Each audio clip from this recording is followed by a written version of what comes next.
confident when I'm drinking rain. I hope you get a taste. I'm feeling lonely, so I hope she stays. I'm confident when I'm drinking rain. I hope you get a taste. I'm feeling lonely, so I hope she stays. I'm confident when I'm drinking rain. I hope you get a taste. I'm feeling lonely, so I hope she stays. I'm confident when I'm drinking rain. I hope you get a taste.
I'm confident when I'm drinking rain. I hope you get a taste. I'm feeling lonely, so I hope she stays. I'm confident when I'm drinking rain. I hope you get a taste. I'm feeling lonely, so I hope she stays. I'm confident when I'm drinking rain. I hope you get a taste. I'm feeling lonely, so I hope she stays. I'm confident when I'm drinking rain. I hope you get a taste.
PlayStation。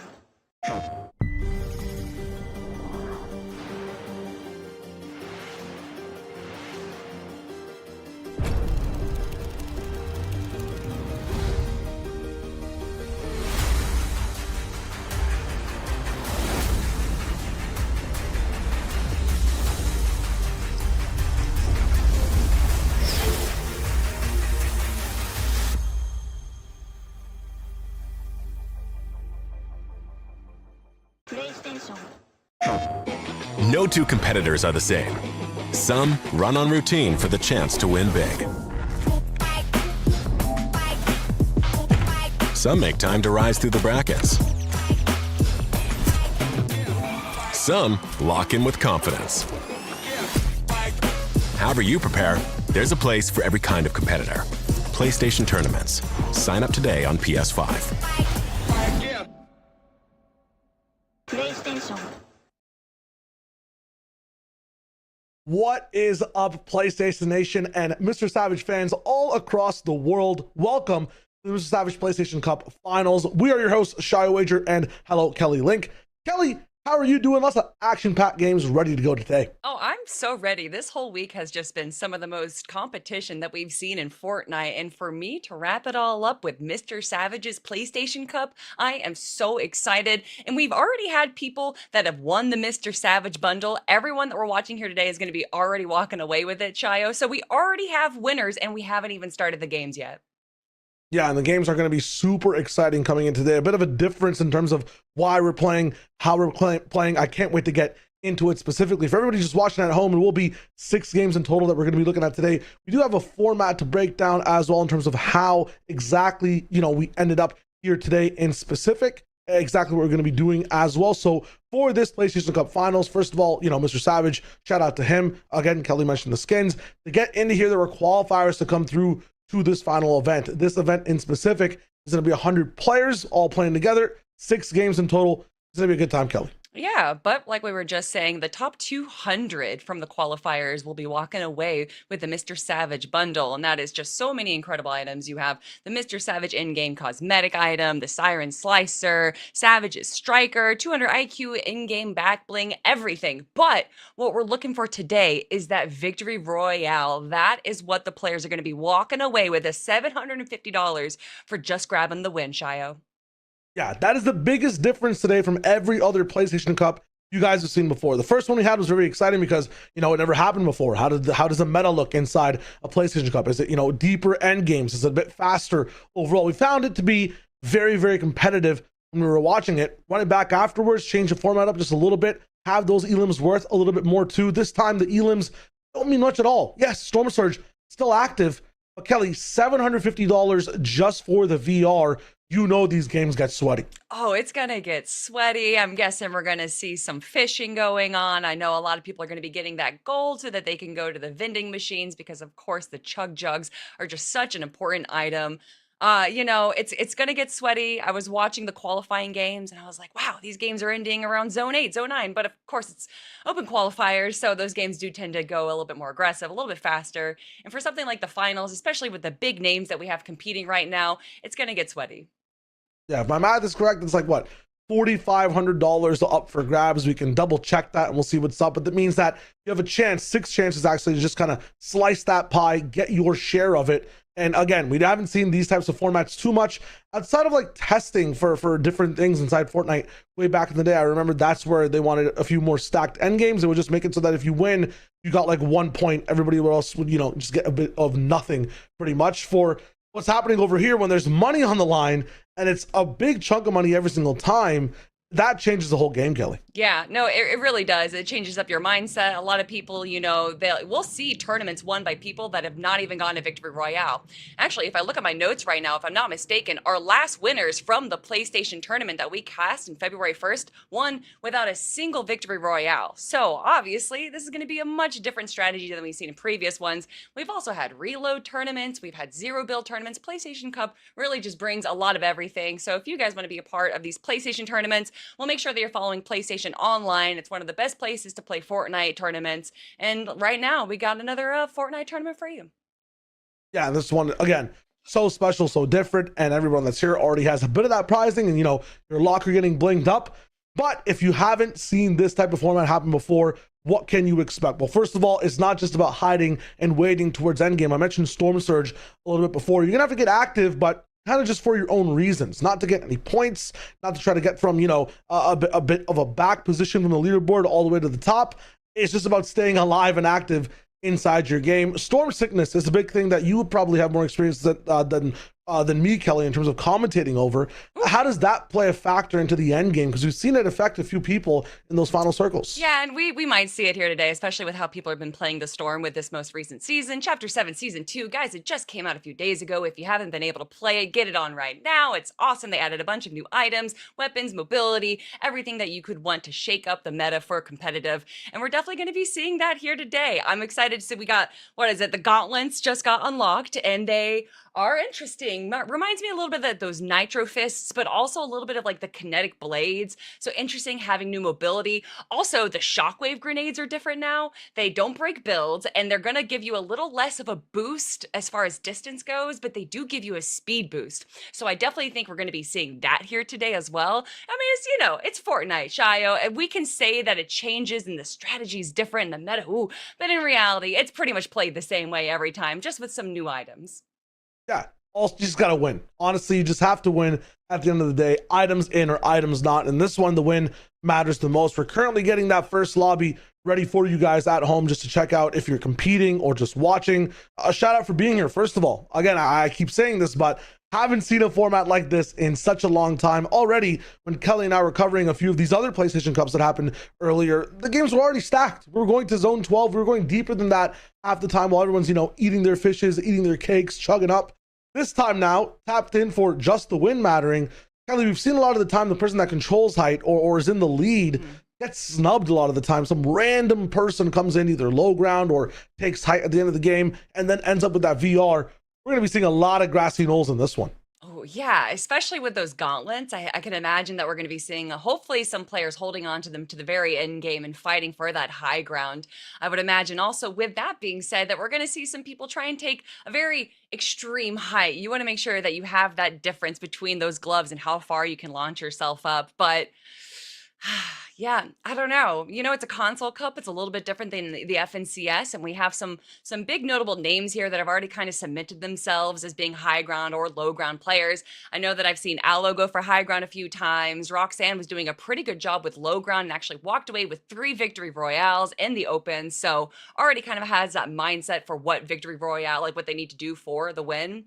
But I don't know, Shio. If it was me, I would probably be sticking to the low ground, maybe even the mid ground if I have enough mats until around zone 10, zone 11. And then if I have the mobility, I'm going to fight for height, because when you have that zone 11, zone 12 high ground, it's pretty hard to beat it.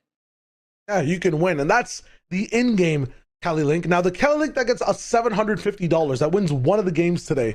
What is she doing? What is the first purchase for her? It's the same thing I always buy, Shio. I'm buying V-Bucks. I know. I get every skin in the game for free, but I still want more V-Bucks. I just want to collect more and more V-Bucks. So that's what I'm going to be spending my $750 on.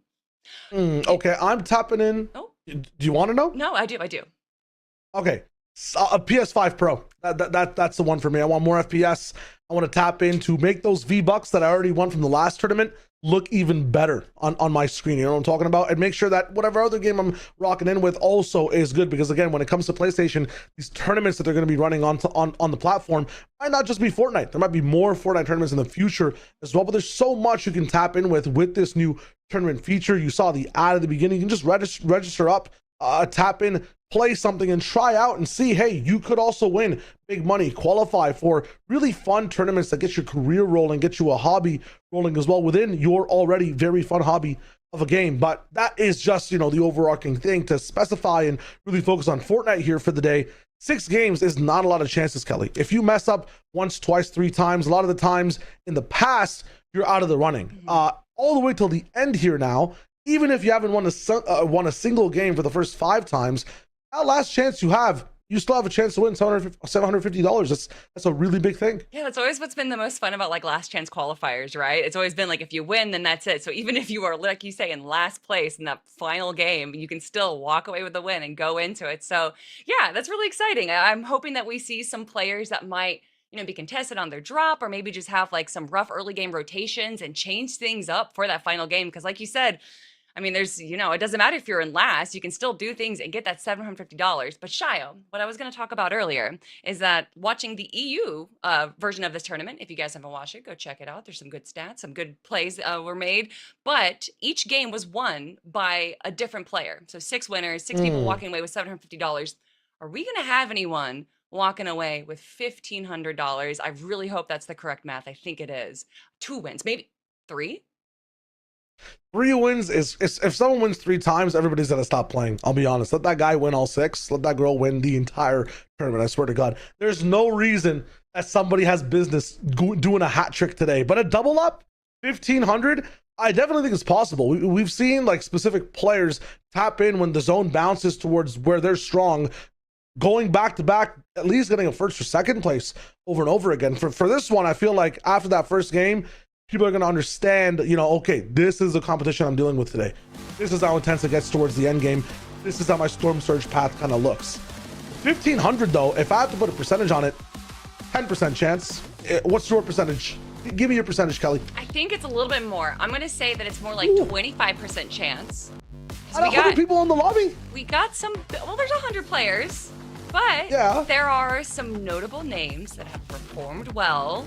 And with this being a console cup, you don't necessarily always have the consistent 100 players. So I think the people that are consistently here are going to have that experience. They're going to be able to kind of, you know, it's always usually the same people in the top 10 every single time, especially for the NAC. But most importantly, in the top 10 right now is the view that we have, everyone. This is top 10 view here, Cosmic Dur Burger, because we got some early aggression potentially going on with Arsenic here. I'm gonna have to take a little bit of time to get used to all these items inside this inventory. I recognize genuinely, like I 100% know what the double shotties are, There you go. but the pistol and the big pot, that's about it. The pistol's great. Love the pistol. Yep. Oh, you know, like Joey, this season he's not loving it. did just come out, so it is a little interesting. If I'm not mistaken, that is going to be the zipline item in his second item right there. It is a very interesting item that adds a mechanic of mobility, but also breaking builds, so it might be something that we see later on. But as far as final tournaments goes, I haven't seen it used too much in the late game. Seen M2Fly play really well too in the past. Joey getting pressured by 2 different people up in the situation right now. I'm pretty sure that was Plasmate as well, that we've also seen compete earlier in the year. So familiar names on all sides. And although, yeah, the Shockwaves got their builds, breaking little thing taken away. It seems that that zip item kind of has the effect still in the business, so there is some counterplay there. It's pretty intense early on, though. Not too many builds to be able to play with here for Amp, but is able to put the pressure down. Amp, definitely one of our veterans here for the PlayStation Cup. Good to see him having a pretty good start. Dexter not necessarily having the best start ever, but is able to heal himself up just a little bit in a moment. Having a quick respite. It sounds like his opponent is going to be running away. Cromps looks like he is going to be actually chasing after him. I thought Dexter was going to take a second there with 50 HP, and it looks like he is going to get beamed out of the sky. Oof, sometimes that aggression, it can get you those elimination points, but that is not important right now. Surviving is the name of the game, and unfortunately for Dexter, that is going to be the end for game number 1. Amp, though, got his shockwave ready. Looks like he's going to be pushing himself a little bit further into Dark Dominion. Not entirely certain why he would. Ah, it's because he's got the gauntlet. There you go. You don't need the shockwaves when you already have another mobility item. Makes sense. And those shockwaves, yeah, have definitely been changed. You spend so much more time up top in the air, which might be better for something like Endgame. But again, you talked about how it doesn't even break builds, so you got to be really thinking about how you want to use those. The RQ right now, though, is ready to, I guess, move on with this game. It's got everything locked in and what you would need to play this one in the inventory. You got your mobility item, close range shotty, a beamer as well in the pocket, and a chug jug for that storm. But again, you talk about Storm Surge, you talk about the reason you want to be able to survive, you know, later in the game. He's got to get some damage here onto Reverse Max, who knows he's there. He's trying to shock him up, but yeah, this is not the last season. You're not going to be able to push him past these logs. And RQ's going to be able to just sit here and hold this guy in zone. He's just farming right in front of him, too. Going to get himself some heals right now. This is a Dark Hugh's fight to just kind of be a little bit passive and not engage too much. In fact, honestly, this is probably a fight that he's just going to stick around with, maybe take a few tags. And Amp right now, grabbing some more heals while he's sticking around Dark Dominion. Definitely one of the more popular POIs. Smack dab in the center of the map. Allows you to rotate pretty much anywhere. Yeah, he's not going to want to rotate just yet. Aloe, you were talking about him earlier as well, Kelly. Going to be around in the business. Kobe going down. I'm surprised we're already cut through the 75 players out of the 92, you'd assume that if just the win is where you make the money, that's the whole point of playing today, that people wouldn't be as risk averse and finding their first, you know, battles and box fights. But it makes sense. Again, you want to get some damage down so you don't get dealt damage later by that storm. Backtalk is in a disengage, but again, these storm, not even the storm surges, the shockwaves. The shockwaves right now are really hurting in use if you try to use them too greedily. And I kind of think right now is the time to use it greedily, especially if you're going for these early game aggressions. It does give you that little bit of a speed boost, so it is going to give you just a bit of an advantage. And it does seem like most players, although it is rare to find the gloves, is kind of hoping for either finding it off of a down player or through just playing through the game. But it seems like they aren't holding on to these shockwave grenades for the end game. Obviously, you can only hold on to so much. Backtalk with barely any builds right now is going to have to use everything he can to survive. So don't necessarily disagree with this play. Let's see if he can get anything on the vending machine. Are you doubting the 2 bananas in his inventory? Yeah. You don't see banana power? No. For real? You're not Peely Gank? I mean, I hope that wasn't Peely in his loadout. But I definitely support having any heals possible when you're in such a rough strait like that. You gotta make some moves, gotta hold on to some bananas sometime. Like say moving in as well. Everybody's trying to go for a personal type fighter. It's just some damage. It's not gonna really come through. Moving finally into zone. It's gonna get a little bit more stagnant now. You see some surge bases, or I guess surge islands up top too. Light Dot really getting shot down in this one. Fear Free Swag. I think the most aura of a name I've seen so far up in the business. Is that with the implication that Swag frequently has fear? No, swag is usually like expensive, you know? Okay. So it's like fear, but also with free swag. Oh, okay, okay. Yeah, it's like a double down on it, if that makes sense. At least that's my take. No, I like it. It's a good take. It's a good take. Free swag. Sus Studios? Yeah. It's this is all, you know, Los Angeles themed. So this is actually closer to where I live. Oh, nice. Yeah. That means this is where you would land if this was the season. You'd be locking in Sus Studios 20%. Yeah. Makes sense. Plasma Feet, still in the business. So many people just rotating through Dark Dominion, you're right. Just it being center POI, you want a little bit of control of it. He's not going to be wasting too many builds, like bunkering everything down, but still staying inside, making sure he punishes anyone who's not careful enough to clear him of this position. I do like this shotgun that everyone, I say like, it's a fun gun. I'm sure it's going to be changed very soon. But the Chaos Reloader shotgun is quite interesting with the gimmick that it automatically reloads after 2 seconds. Thank God that doesn't give you enough time. But it does absolutely insane body damage. You can literally hit someone in their ankle and they're all Achilles and they take like 150 damage. It is crazy what this shotgun can do to some people for body damage. So obviously it's my favorite gun. I'm terrible with aiming, so I need something that, you know, has a little bit of forgiveness, and this gun definitely has that in spades.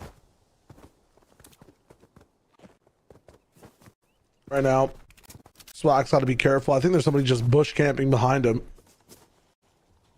Moving over to the shores.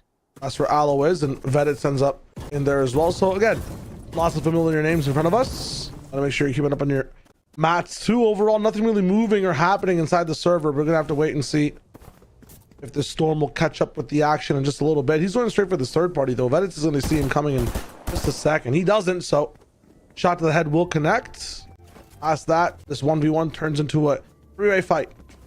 Ooh, so Swax on Expo, if I'm not mistaken, is also Swax Braun James during the Open Qualifiers.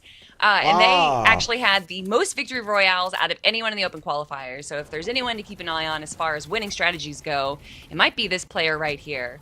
And I am a little concerned, though. He does have Vedits off into the distance, and it looks like he wants to push this fight. And Vedits is a pretty good fighter, so Swax is going to have to be a little bit careful. And as I say that, it does look like he's not going to go in the fight. Gonna chill out, get his shield up if he can, and farm up. Zeus same thing. Everybody's just chilling out. Your ideal place to be, Kelly, in the map, is it somewhere more deserty, tropical, if you have to wait for a storm to come in? It's been like 100 degrees where I live right now, so I want to be in Frigid Ooh. Fortress. I want to actually Latte Landing. It's also in the snow biome, but I can get a latte. So Latte Landing is where I'm chilling. You know what? I gotta respect that answer. You cover food, you cover comfortability. Yeah. I know what answer you're looking for, Shayo. Do that in-depth one right now. Swag's pushing in. Only one person gone down so far. Let's see if it can be two. Swag can really get this over. Has to just clean up the edits a little bit. Doesn't own anything around him either. And Chunky Champ is just too large. Will not go down. Does look like Chunky Champ is going to be going back into Storm a little bit deeper, probably finding some more mats or heals, so Swag's not having to worry about him. Doesn't look like there's too many other people in the zone where he's rotating. A few players towards the north of him, but probably not going to be taking any shots. So Swag's right now in a pretty good spot, farming up. 90 mats is going to probably not have to be used as he rotates. Looks like maybe going back to Humble Hills right now, and with how many players are right in front of him, this might be a better choice as far as a dead side rotation goes. Oh, but as I say that, it looks like he's going back more north and instead going to be going through Squibbly Shores, which has to be one of the weirdest names I've ever heard. I don't know what a squibbly is, do you? Isn't a squibbly like not squiggly, never mind. Rest in peace, Fear Free Swag, by the way. I like that journey that he had. No, I'm genuinely wondering. Squibbly maybe is I mean, let's look at the POI a little bit. Is it these things in the water? Are those squibblies? Oh, I think you're right. Yeah. Could be right. Interesting. Oh, whatever it is. Swax is gonna move through and try to get his rotation on, and a few other people have that same idea moving through. Cool thing for him right now is he's down on wood a little bit. He's moving into a forest, so he's gonna be able to replenish much easier than most people that might just be down on brick and metal for now. No, I think the move that he made was smart. I was kind of wondering why he wasn't going towards the southern side of the zone, but honestly rotating west, especially with it going through Squibbly Shores, probably actually has a deader side. And as we now look at that south side, you can just see how many players are there. Everyone boxed up, not too many shots being taken right now, especially with there still being just 67 players in the lobby. There really doesn't need to be any kind of engagement. But as I say that, Aloe is taking engagement onto Mitro and gets such a clean shot. Shayo, that was just disrespectful. So that's what you were talking about when it came to that shotgun, just being able to even cleave a shoulder does 150, Yep. and then you just lock in a spray after the fact. I mean, that's disgusting. With that burst SMG2, ooh, Aloe, you know, on my notes, he's the first person I wrote, and he got first place out of the open qualifiers. So definitely one of the players to look to. And just look, he's already got heals. He's got two of the best weapons in the game, and he's got mobility now. Although Aloe using it to rotate early, so it looks like he's not planning to hold on to those gauntlets for too long. But he might not need to, because if he's going to get the refresh on these players, no, he takes some shots and then he just keeps on moving. He wants to make his way into zone because he can see where all the other players are, and if he doesn't get there quick, he's going to get some shots on him like he is right now, Shayo. Yep, bunking up right next to one other person as well, who might not be making too much noise, but Aloe should know that they are there. Dogjoy not going to have much in the business to be able to drink from either, but it's totally fine. I feel like, yeah, the way he's using that gauntlet, the way he's also just being so just free form with his heals, he's definitely looking to just get this refresh in at some point. And zone will pull south side. So yeah, unfortunately, for who we were watching going all the way towards the north, bad decision in hindsight, but at the same time, moving back all the way over, you're going to be having some more of your own builds. You already understand the terrain and where the pressure points are, so it's not the end of the world. No, it's definitely not the end of the world right now. Runny season is going to potentially end Backtalk's world if he gets a good shot onto here, and instead it looks like Backtalk is actually going to be turning onto him. Runny season taking a bit of a passive playstyle over here, but does go for the shot. Doesn't get the kill, though. It looks like Backtalk is the one that is going to get the final shot right there. Runny, though, is going to be continuing the engagement. Backtalk backing off a little bit. It seems like he's fine with the elimination, and Runny does get a little bit of shield. Oh, and 2 gloves as well, but it looks like he's actually going to be foregoing that. And instead, with the harpoon and the shockwaves, has a little bit of mobility, but will it be enough? Too much pressure, down to 35 almost HP. A bit of panic, and a lot more will set in for now. Noise chopping him down. He has the entire zone to cover to lock this in from the top right side. The zone's pulling bottom towards the south again. SavAge also has a lot of decisions to make. Yeah, you have 2 shockwaves. How are you going to use them now or for those future zones? And at the same time, you know, your mats, 88 in total. How are you going to be using them to move? It's about half the stack you could have in total compared to everybody else around you. And there are so many people on this hill that need to move. He's got 2 med kits. I think he can wait it out a little bit in Storm, wait for everyone to rotate early, and then move to rotate instead. But Daylulu on the aggression, already in zone, but just look at how many people are on that border. No one wants to be in the center zone right now. They're all hoping to get a few tags onto the players that are making their way over.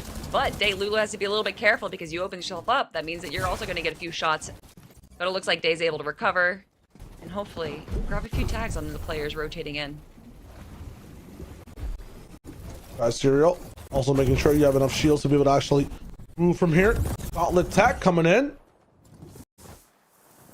Ooh, and I like that slide as well. The movement looking nice from Dry Cereal, taking shots as well to make sure that nobody around them is going to have any say in how they move. Lunked up, looking good, and we wonder where the zone goes. It's even more so south. Wait a minute, Dry's not happy with this position. It's going to cost him a bit of shields overall, but is now in a less stressful environment. That arrow in the southwest corner just got one of the drops, and that drop does have the possibility of getting some really rare items. So I'm hoping that one player all the way to dead side has enough tags and was able to get a legendary drop to be able to recover from being so far away from everyone else. I think there is just 2 players south and about 40 other players all to the north end with that zone pulling towards the northwest. It looks like they're all going to be jumping together, so those players on the south are going to have to start moving just a little soon, but it's going to be a lot of arrows moving. And hey, speaking of moving, Jargu, one of our top players right now, did pretty well in the last PlayStation Cup, got 10th place if I'm not mistaken, and one of our players who's representing Gen G, one of our only sponsored players. So like to see him perform well, do his sponsor well. Let's go.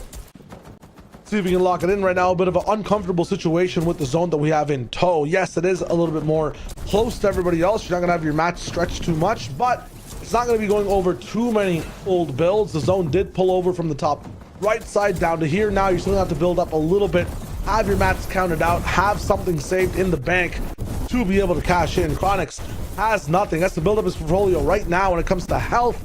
Everybody around him already leaving, gauntleting away. He's got the 2 shockwaves. He has to spend them right now up in the air. No one sees him, trying to boom a stomp on someone but doesn't find it. Halfway there, chugging up for some shields because things will get hairy now.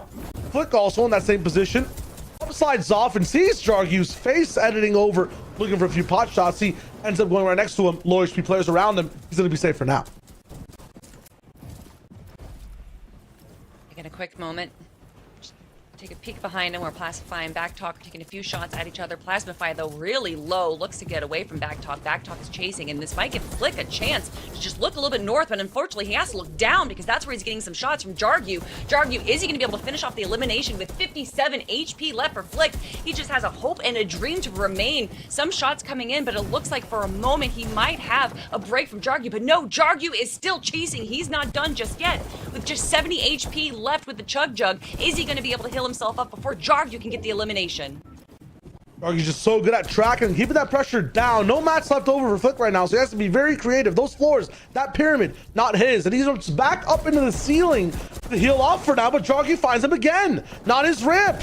Gonna have to move forward once more. Jargu's still tracking him over, and more people looking inside the box. Finally, he gets some peace, but there's no home, no comfort to be found. More people looking this way. SavAge beaming as people fly over, and that's Flick's story ended. Dodges the pressure, but can't escape the damage. Samix now has to move over, still finding more players to shoot, but look at how much time you're wasting, my man. It's time to go. More people on height seeing you and shooting you down. On the same layer is another player in front of him. Han stops him over with the wall, and he finally goes down. Just player after player getting eliminated right now. Amari now going to be using his shockwave to just get a little bit of a boost, sticking to the mid ground to try and avoid all this aggression, all this fighting that's going on in the low ground. Revise, though, taking the high ground, being one of the only players to really push for it right now. It's just Zone 8, and he only has 10 builds, so this might be a little too early, but just getting some vision, just getting some awareness on what the rest of the lobby is doing is going to give him so much more knowledge, and I would imagine he's probably not going to be holding high ground for too long with just 2 builds left. No, he's going to be dropping down right now,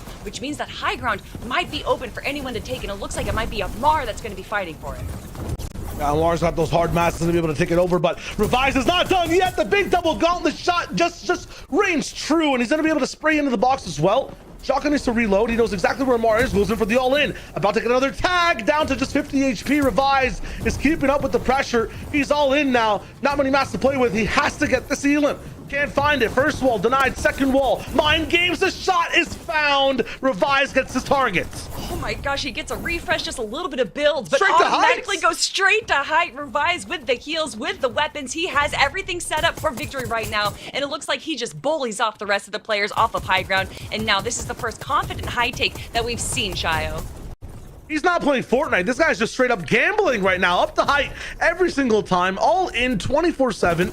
Down to 7 mats again. The beam is too good from Revised. Has that floatiness to be able to not take too much fall damage either. Has the mats to be able to get again. And now he has to play all the way from low ground while he drowns. Can he play every frame with this game, or will he go higher and higher? He does not care. Revised is playing his own game. Finally boxed in. It's C22 who has power right now. Oh, he was down to a sliver of health, and I couldn't see in the elimination feed if he does go down, but Zeus up in the sky, up in the clouds, Broken shooting down down. those lightning bolts into the ground. C22 though wants to be the person to take down Zeus. He wants to be the god eliminator right now, and it looks like he's actually going to be pushing for height right now. Only a little bit of heals. I say a little bit. He's got 6 splashes and another elimination, Shayo. He also has godlike aim and just decision making that can't be touched in this moment. Hears everything around him, reacts perfectly as well. And this time, Zeus is the one trying to usurp the throne. Doesn't matter. C22 rattles off with the aim and another shot. Give him a sliver. He makes it a meal. C22 looking too good, but how high is too high? Up in the clouds. Can you even see down C22? I mean, the gap in these layers is monumental. He'll still go for the beams though with that pistol. He has to get a bit more close and personal for this one. Curve though. Saw his HP, or his HP's there. His shields is not, excuse me. And then so many options down below. Big little pot shot, but he falls even further. No mats for Curve. Finds the big shot though for the refresh. Man, you got to feel for all these players on the low ground right now fighting for potentially second place, because that player on high ground is so high up there, has heals, has mats. So all these players are just trying to make sure that they can survive to the very end, because it doesn't matter how many eliminations you get on the low ground right now. All that matters is the win. Is it going to be X-Tex right now, or is it going to be our high ground player C22? We also have Cube on the low ground, and it looks like the 3 players on the low ground are going to have to fight it out. C22 is not going to be dropping down if he can avoid it. An elimination comes out. C22 now with just 2 players left. Crumps, X-Tix doing whatever they can for the heals, but we still have 6 splashes onto C22, and look how many mats he has, and it looks like he's even going to be able to connect it with other materials, so that high ground is not going to get chopped. Crumps, you're going to have to do something a little bit crazier, a little bit more if you want to get that win. Has that first shot to make it happen. Again, first place, $750. Everybody else, nothing. Every single game for the first one. Looks like C22 has it locked down, putting pressure where it hurts most for Cromps. He's got the heals to work with as well, and he's earned this high ground. Doubles it up as well. Is able to connect. C22 looking good, but now it's just a long form conversation. Paragraph sent over vast distances of land. Cromps is looking for the chop down and sees the solution. Finds the first portion of brick, goes for the second pyramid of wood, and is it finally chopped? No, C22 is still holding strong. No oxygen left, just water. And for C22, the gauntlet saves him from fall damage. He's able to stay alive. One tick over. He can do it all. C22 wins the first game. Oh my goodness, for a second there, I thought Cromps is actually going to walk away with the win, but C22, when he saw the right opportunity to take height, he did it, and he held it for 4 zones there. C22 walking away with a resounding win for match number 1. That uppercut from C22 is worth $750. That split-second decision-making, and you saw it when he shot, the people that were trying to stop the fight between him and Zeus on height. He was just looking around. If you give him a second, you get shotgun away for 150 HP back to back over and over again. Clearly the star of the show, but there was chaos amongst the galaxy of stars here, Kelly, this entire game. When you're fighting for first, nobody has a fun time.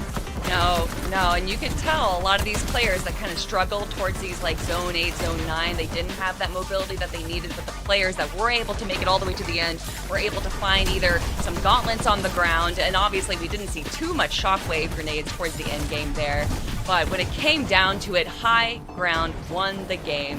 And it was such a confident high ground take too. C22 was playing it so calmly, so carefully. You can see right here, 2 eliminations at zone 10. He didn't need to go for the eliminations. He just needed to confidently hold high ground. By pushing it up so high, he kind of pushed away everyone else to try and steal height away from him. And then it was just the waiting game.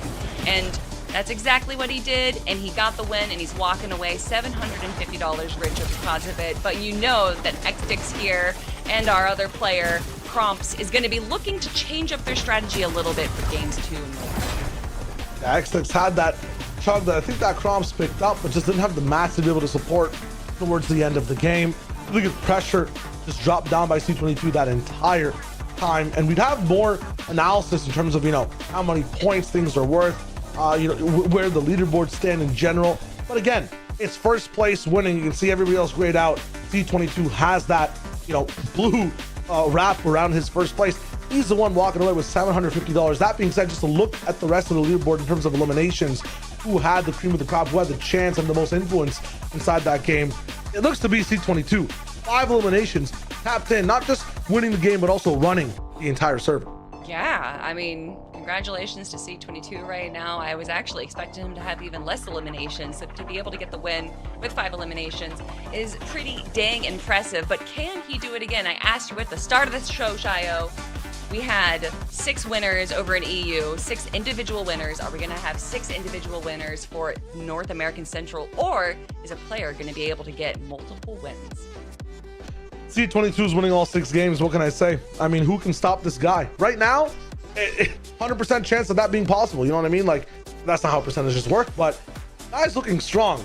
That being said, there were so many people trying to fight for that hype. We had some people just going for it again and again. The gauntlets let you be greedy. It lets you try to fight for that power over and over. But this new shotgun in the game, if you spend even a second too long in the sky, you get burned, deleted completely. So is there a chance, Kelly, for a back-to-back? Yes. A hat trick again, I'm going to say no.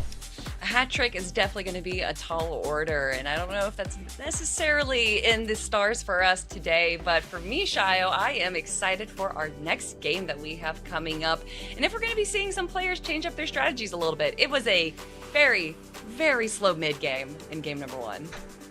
Yeah, we're gonna be talking. It's gonna be a podcast type, vibe from us when it comes to the mid game. But for everybody else, it was very interesting to see that there were 75 players alive. That was kind of the first threshold coming in. You'd assume for a competition like this, that 90, number, the 85 is usually where people end up standing up and around. A lot of people on PlayStation getting very familiar with the tournament system. They know that you need the storm surge damage. You need to be locking in, doing something in the server. You can't just try to survive until the storm starts to hit you firsthand. Yeah, definitely. Insane though, yeah. I mean, being able to be like hold the heal offs, being able to just kind of like prepare yourself for the end game, that is always what it comes down to. So taking smart fights, making sure that you are able to hold onto your materials and holding onto your heals, because we saw some players with great aggression there, but if you just don't have any mats, it's only going to be so much that you can do. But what we can do right now is look at towards match number 2 and look towards some of the skin that we have for you all. And I say you all, to the winners, to already the top 200 people that have won in our open qualifiers. They're going to be walking away with the MrSavage bundle. And of course, that's the MrSavage in-game cosmetic outfit, the Siren Slicer in-game pickaxe, Savage's Strikers, 200 IQ back bling, Siren's Legacy, Savage's style in-game wrap, and then of course the skill scanner and the Get Cooked emote. I mean, people were getting cooked in that last game back to back, so they're already repping the emote 1000%, and that's just game 1 of 6 we're looking at. Number 2 is starting. We're going back to back to back with this one. Okay, let's lock it in. You can see the whole entire map now in terms of where we were watching. It was primarily just Dark Dominion, and then a little bit just more, I would say, towards that bottom right side and the bottom left mostly in that first game. I'm with Kelly on this one. I want to see this Frigid Fortress. I want to see what's up, but most importantly, I want to lock in with C22. Quick note as well, when it comes to the points that you see, every VR will just be 100 points shown next to the person that has that VR. If you get multiple, they'll get another 100. That's all it's about. Don't pay too much attention though. Every 100 just means they've won $750. That's the translation right there. It's good to know. It's also good to know that C22, although contested, looks like they're going to be splitting Riptides, and that is definitely something that you can expect early on. C22 going immediately for the heals, and looks like he's already got a pretty good loot path down, but Doe hasn't even started his loot path as he makes his way over to Latte Landing. Also going to be triple contested over there, but quick loot path, quick farm, and probably going to grab a quick latte. What's your latte? Do you like lattes, Shio? Do you have a specific latte order? I'm gonna need you to explain to me coffee versus latte. What is the difference? I need to know. So you have espresso, which is like the purest form of coffee. I'm sure you know what an espresso I know is. espresso, but Okay. latte specifically. I'm breaking it down. So you're breaking it down. yeah. You're breaking it down. Okay. An Americano, you add a little bit of water to that. Now, for a latte, you add steamed milk and a little bit of foam. But there's also things called flat whites, and that changes up the variation of if you're doing steamed milk, foamy milk. Also, Zeus, he doesn't even care about the lattes right now, as we probably shouldn't either, as he gets an elimination with such ease. That iron pump shotgun, definitely one of the favorites. Real quick on that Zeus thing, I actually want to get back to the lattes. I'm not even joking. That's on Cromps. That's on the second place individual that had a chance in that last game. So that's got to be frustrating. Getting the second the whole way through and then coming back and just losing out immediately almost. You know, the first of 10 players to go down. That guy's not having a latte right now. But let me know as we watch Findy get pressured. Past the steamed milk, what else is what's so special about this latte? Well, I mean, you got some matcha lattes. We have some like ube lattes. You know, there's a lot of flavors you can add, but Findy, the flavor that he wants to add right now is a little flavor of running away, and then probably adding a dash of shield on top of that. It looks like he's not going to be engaged in, and pops the mini right now, and looks like it's just going to be an easy disengagement for him. Hopefully no one else looks to be looking in his direction, so he's going to have an opportunity to heal up and get another shot going back in there. Wixie, though, with the Hydron Collider thing, is trying to avoid any kind of damage, and instead just decides to go inside of it and portal himself out to the other side of the map. I mean, this is a particle accelerator now, of course. Oh, that is what sound effect? That is what it is. Thank you. Yeah. Hydron Collider.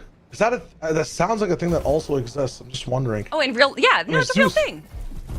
Yeah, just collide hydrons, I guess. Well, they shoot like atoms at each other to create dark matter, I think. I don't know, but you know what I do know? This zip line finally being used to show you guys. You shoot it into the air, and it will actually attach to a balloon up in the sky, so you can use it. Now, does that put a big target on your back? Of course, but when you're engaging into a fight like Zeus is right now, this is the perfect way to use it. But Ferret does a great job with the misdirection, avoids Zeus's line of sight, and is able to disengage, but Zeus might have some sight onto another player. Actually, that other player is now taking 2 shots, and another person as well. Zeus getting third party. Gotta be tough. We're talking about colliders. This guy's colliding with every possible player that he's seeing. He looked at Zeus in that first game. Could have easily been C22. Could have easily just have won that last one if he was able to keep height. Not gonna be possible this time, but see what's good for now. No fight one. Gonna just completely jump off almost the edge of the map and make sure that he's safe and is able to come back later. Work on that rotation, get some wood up because the mats are running really, really low. They're running low, but I don't think Zeus is too concerned right now. In fact, he's probably going to be spending most of his time in Storm for the next 10 minutes just to farm up, get away from everyone else. And as we can see all the way into the northwest corner, there doesn't seem to be anyone really trying to take over any of that. So he's going to have an opportunity to kind of refresh himself up. Big Toxic also getting some mats right now as we look towards New Sanctuary. Oh, don't hit that. Okay. Oh. And just like that, Big Toxic takes a few hits onto a bomb, and a bomb is blown up on him. But Max going for the fishing strat right now. And it looks like he might have a friend joining him. Got a few friends here on the pond. Yeah, but I'm not sure if this friend wants to fish. D-Wavy. Gonna be up close and personal. Gonna be able to see him moving through these mats. And yeah, I do not want to actually be involved with fishing together. One of these guys does not have his fishing license. I can already sense it. Axe, he's got a mission. A mission for fishing? Yep. He's to play for that end game. But I'm looking at this loadout versus, like, you know, gold pistol, mega shotgun, 2 chug jugs. And I'm like, man, Max, you're doing more work than most of these guys out here. For nothing, bro. Go loot a POI. There's literally people fighting like a few just feet away from him, and he is just fishing away. You know, when you have priorities, you gotta keep them straight. Paragon looking to just loot up a little bit more with the green iron pump, and he does grab an AR eventually. It looks like his loot is starting to pan out, but unfortunately taking a few damage. That is not panning out right now. Does not want to engage at Battlewood Boulevard. Instead, looks like he's just gonna box up and hopefully disengage. Slide around and just see what he can find past this POI. You might be just trapped in here too. Not too many answers outside of this entire structure. You want to make sure that you're being as safe as possible too. You try to venture out here for a second, it might be a little bit of trouble. Looking over at the mini map as well. Moving in with Mulker. Oh. He's having a fun time. You know, sometimes you gotta just float and chill, Kelly, and that's how you avoid everybody else inside the game. Yeah, I mean, we got, you know, chilling up in the air, chilling down by the sea. We got all kinds of biomes being represented here. And Max, with just 2 floppers and 3 shieldfish, I honestly expected a little more from him. If Max wins this from this position, if he wins this game, I will be the biggest fishing Fortnite fan of all time. But if he loses, I will ban him from fishing. Ooh. Inside, I have no power to do this. Fishing is no longer allowed in the tournament. Let's see if it's possible. Let's see if we can gentleman's agreement fishing away from the tournament. I saw a few players in chat, so there might be a few people listening right now. True. Let's see if we can get it started. Honestly, though, the fishing strat, Max tried every single game. It's all about consistency. It's actually a very good point for everybody that's getting second or third. If you get it consistently, if your strategy is actually making top 10 in this tournament over and over again, it's actually amazing. Because what that means is your chances of getting that first, getting that one shot of 750 will be huge. For Moon, it's going to be even better if he takes out one of his competitors immediately. Wood builds all around him. Yes, he gets tagged a little bit, but he's going to be able to find a path, hopefully, to his opponent here in just a second. Best Max. Going to be in the best, not the best situation. I mean, the metal is building up now, but Moon's going to tap at it a little bit, move away, because it feels like there is more people coming in for this fight. Yeah, you know, you kind of try to get a little bit aggressive in this early and mid game, and then people just take some beams onto you, and it just sends you back into the box, and you got to kind of play the passive game. With 74 players alive right now at Zone 3, no one really has to do too much. Not too worried about Storm Surge right now. Curve, 0 eliminations, just 91 builds, but a pretty decent loadout is boxed up right next to a few, and actually has Aloe and Scare in his sights. So some big players, some big teams seem to be already kind of boxing themselves up in the center of the map, waiting for the zones to pull a bit farther. We saw the last time once it got to the 75-74 range, exactly what Kelly's talking about. You're just waiting for those farther pulling zones to kind of lock in, looking to see exactly how you can push towards the rest of this game. Everybody right now just manic and challenging, which brings us to our next segment, the mannequin analysis. Ooh, You remember Fit Checks, Kelly? Yeah. The most ominous clip of all time from NA West? Oh my gosh. I forgot. I remember you tried to tell me to say that on broadcast. Yeah, it's not the, you know, are they bugging or are they valid? I want to bring it back. I mean, anybody in a Savage skin, 10 out of 10. Honestly, I give you a 12. This skin right here, 12. Let's lock it in. Let's see what's up. Honestly, I feel like they should get a little bit of an advantage. I feel like their guns should do a little bit more damage if they have a MrSavage skin on right now. I know it's not fair, pay to win, but I don't care. I feel like that's for a MrSavage PlayStation Cup, should be allowed. If I had V-Bucks right now, I would buy the Savage skin. In fact, if I didn't have V-Bucks right now, I would sell my soul to get V-Bucks to be able to buy a Savage skin. That's how good this skin is. I'm not even joking. Jaden, you did a good job of locking in today. Let's see if we can keep locking in towards the storm. Yeah, you only have 29 HP. You have no whites. It's time to move towards. Yeah, there we go. There we go. Let's lock it down. Ladies, you got match 2 already. $750 given away out of the 4,500 we have to give away today. And the only way you can get it is by winning a game. We got 6 games to win so far. 1 has already been won.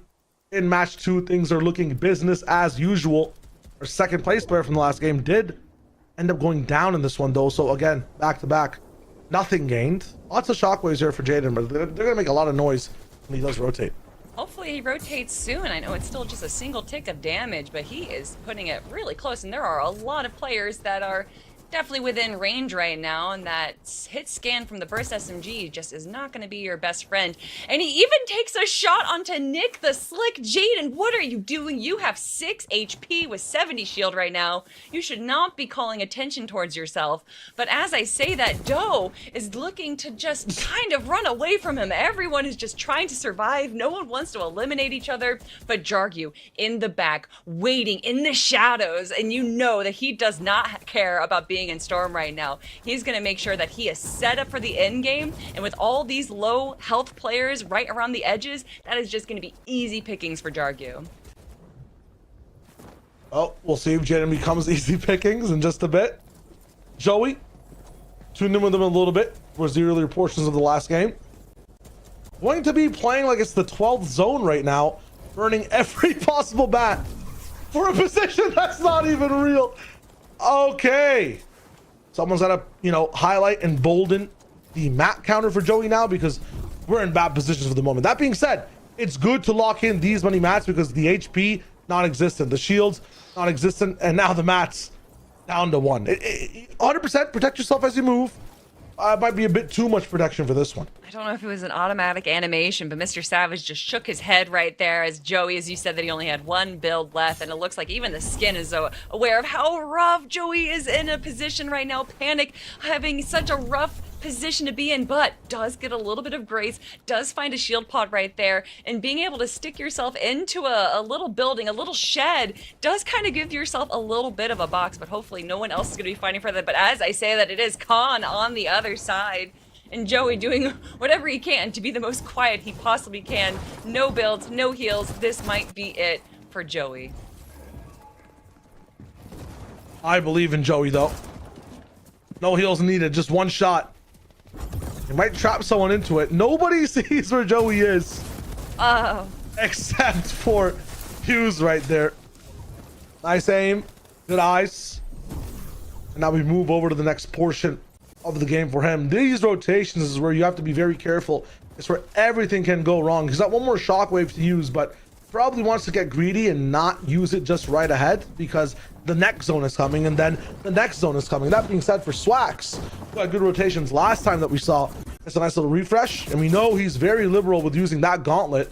Lots of damage dropped down, but he has the fish to be able to use and some minis, so should be good for now. Man, that was rough. If it was even just a millimeter farther, he wouldn't have had to grab onto that ledge and get all of those shots. Now having to use his shield fish and his minis, what was once a good position, now seems to be in a little bit rougher position. But Hugh Saver, also speaking of rough, he does have a chug jug, and he's going to have to use it right now if he wants to stay alive, getting all the way tapped up to full there, and he does have 130 builds, so you know that he wants to make it all the way to the end game because he does have a chance to make it through. C22, our winner from game number 1, does take down Flick, and we're taking a quick look at Max, who is deep into Storm. He does have a few bandages and finds a med kit, so probably going to be able to make his way over back into zone, but Saber is unfortunate, does not have the heals, does find a mending machine. Is he going to be able to purchase anything in time? And no, it doesn't look like he's going to be able to buy anything. Does he not have gold? I'm not too certain. Oh, there he goes. I think he was able to get a heal right there, but Zora now taking a quick look with only 11 builds and 2 green guns. This may not be the game for Zora's win. Max might just join Zora in that situation, ended up not making it out of that storm. Curve not going to be able to make it past the mid game either, as Plasma is able to just get that pick on as well. Zora has zone though, and might just end up pulling it multiple times, so will not need maybe to get that extra juice just yet. This could be the box where the game ends. We'll see what's good. Chunky though really good at surviving on his side. Khan finding another elimination before these zones start to move. Everybody's gonna have to get right in front of Zora here, and that's where you tap in and try to win that box fight. Man, oh man, this zone, if it pulls west, is going to be a lot of fighting happening right now, and Zora is not going to want that zone to pull over into his direction. 198 damage below means that he's going to have to make a play right now, and this passive playstyle he's doing is not going to help him at all. Even just a few tags, a quick shot might be all he needs, especially with the new shotgun. Getting just a tag onto someone's body might be enough to get out of storm damage, but with that being said, taking a few shots into the air, unfortunately no one there, and Zora does go down. As that new shotgun unfortunately was used on him. Yasser as well have some trouble, some toughness in diffusing the pressure of this situation. Apparently building so much, and none of this is going to be inside zone. It's just to protect himself, get those shields locked down, be able to move over to the next portion of the game in just a second here. 4 actually of those seconds are all that's left between him and getting eclipsed by this zone, and actually use so much of his utility to be able to just heal up and move out. Back talk though, switch over to him. A little bit of a more free sight line of one of the hype bases we have, looking over everyone else moving in the game. Oh, does go to show though, even with 2 eliminations, he is below damage threshold, but with that quick shot, he is able to get just a few more damage now, just at 61 above. Is going to be trying to rotate around the right side of zone, not going straight for the middle, which I can understand with only 6 builds left. He wants to try and avoid the rest of the competition, but there's still 45 other opponents alive, so he's going to have to do whatever he can to avoid and make it to the end game with a pretty stacked loadout. Not much of a stacked loadout right here for Pooch, but a good shot coming down into the player below him. Unfortunately not able to convert that into an elimination. Is Kieran going to be able to get anything back though? I'm not too certain it's going to happen for him. He's going so hard for this one elimination. It's not going to find it. Max best aim was really good at diffusing stuff happening to him before, and now the pressure in his lair, he ends up just going up 1 and switching off of it. Such a smart decision. 43 players left alive. He's one of the ones that does not have the damage to be able to move past Surge for the moment, but that being said, does have a little bit of medicine to be able to move through the lightning. Amp though, right below him, and hear that there is someone being struck right now. And just to get past this one is desperate. Gonna be going through all your minis too. Still 40 below. Now you have to move, and you can't be healing anymore. Into that wall, find the pick. Not gonna be there just yet. Pressure for best Max best aim. It's one decision between life and absolute demise. Luckily, being able to wait out the storm surge until just enough people get eliminated is allowing Best Mex just a moment to breathe, a moment to heal himself up and re-look at what's going on. Sticking to the backside of zone right now does mean he is going to be taking storm damage, but it does also mean that he isn't going to run into too many other players. Full box though, peeking towards height, sticking towards the mid ground though, and actually makes a great rotation to the front side of zone. But as I say that, he rotates right into Jargu and gets the elimination into Jargu. What a great shot from full box bot. Yeah, absolutely precise. Ends up taking out a goat and ends up getting that free refresh as well. Has to be able to make it out of this spot though. Has a lot to just be able to get his HP back up, but this layer has so many desperate players on it. Meanwhile, up top, X-Sticks looking good, overbuilding, maybe fighting someone, but no, doesn't see anybody below. This is actually just to get away from all the gauntlet uppercut height limitations that people will be pushing for all the time.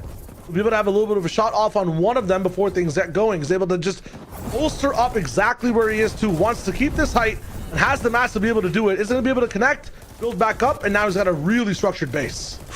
That connection was good. Dropping down was so risky there, but it looks like there's just so much chaos going on to the low and mid ground that he was able to make some moves on the high ground without too many people being aware of him. And as we can see, he is getting chopped out, so that was some good plays there, but not in time. And it looks like Pixel the Goat actually does go down to drop Khan getting the elimination. It's actually C22 now who's back on high ground. C22 is looking good and also looking for the place to actually chop height to see what's good. X6 though has a double chug but needs to keep living. He actually gifts this all the way over to Light Dot. So now Light Dot has so much to be able to work with. Limited time though, has to loot organize and get out of here. Every second is that zone doing damage. Finally is able to gauntlet all the way away, all the way down to Dark Cube. Light Dot just a few layers up ahead next to Cube. C22 though might get that back-to-back. It's him on height with Khan all the way up top, dropping down, breaking the builds, but he's able to just hold it for now. Height fight, pyramids blocked, and he's able to just absolutely layer out, gain control. Khan not stopping for it though, is still going in. C22 is electing to just drop down for now. Does not want to get crazy with the match, wants to wait for his opportunity to lock it in and down. Finally, zero pressure. This guy's making all the right decisions. Ooh, Dark Hue going for the shots onto the low ground right now. Gets an elimination. I say that, but actually misses the elimination. Gets eliminated himself. That is really good for Lorenz right there. But C22 still on the high ground. Actually looks that a few other players are going to be fighting for it. Plasma Fight right below him, but now a player right above him. He is sandwiched and looks like he's actually going to be dropping down. He does not want to be close to that high ground player. He still has good builds and good heals, but is he going to get the chop onto Cube? No, it looks like Cube is going to be able to rotate away from that area. And C22 now sticking to the low ground and playing it a little bit passively. Light Dot now going for a few shots, gonna try and get that burst SMG to just break these builds, but not much is happening for Light.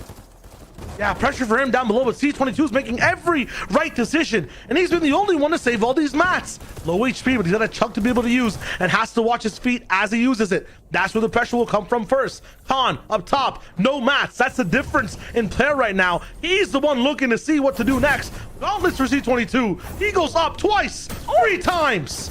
And the fourth is the shot that comes in. No, denied. The second win in a row. Khan, desperation, picking for just mats towards the ground, drowning in the lake below. Light Dot has the power. He's taken body after body. Great to be able to have in this moment. And he's looking to close out the game, a fourth for Toe, but it's the win that matters the most.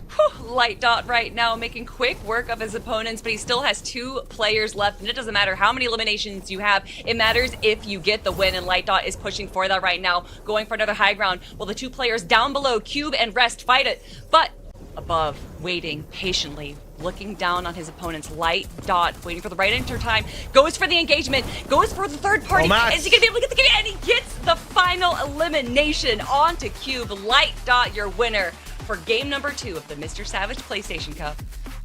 And it was so close. C22 had some control in that one. The winner of the first. Light Dot, the one being even more patient, staying inside his boxes and waiting for everybody to make those mistakes. He capitalized on all of them. He hit the perfect shots every single time.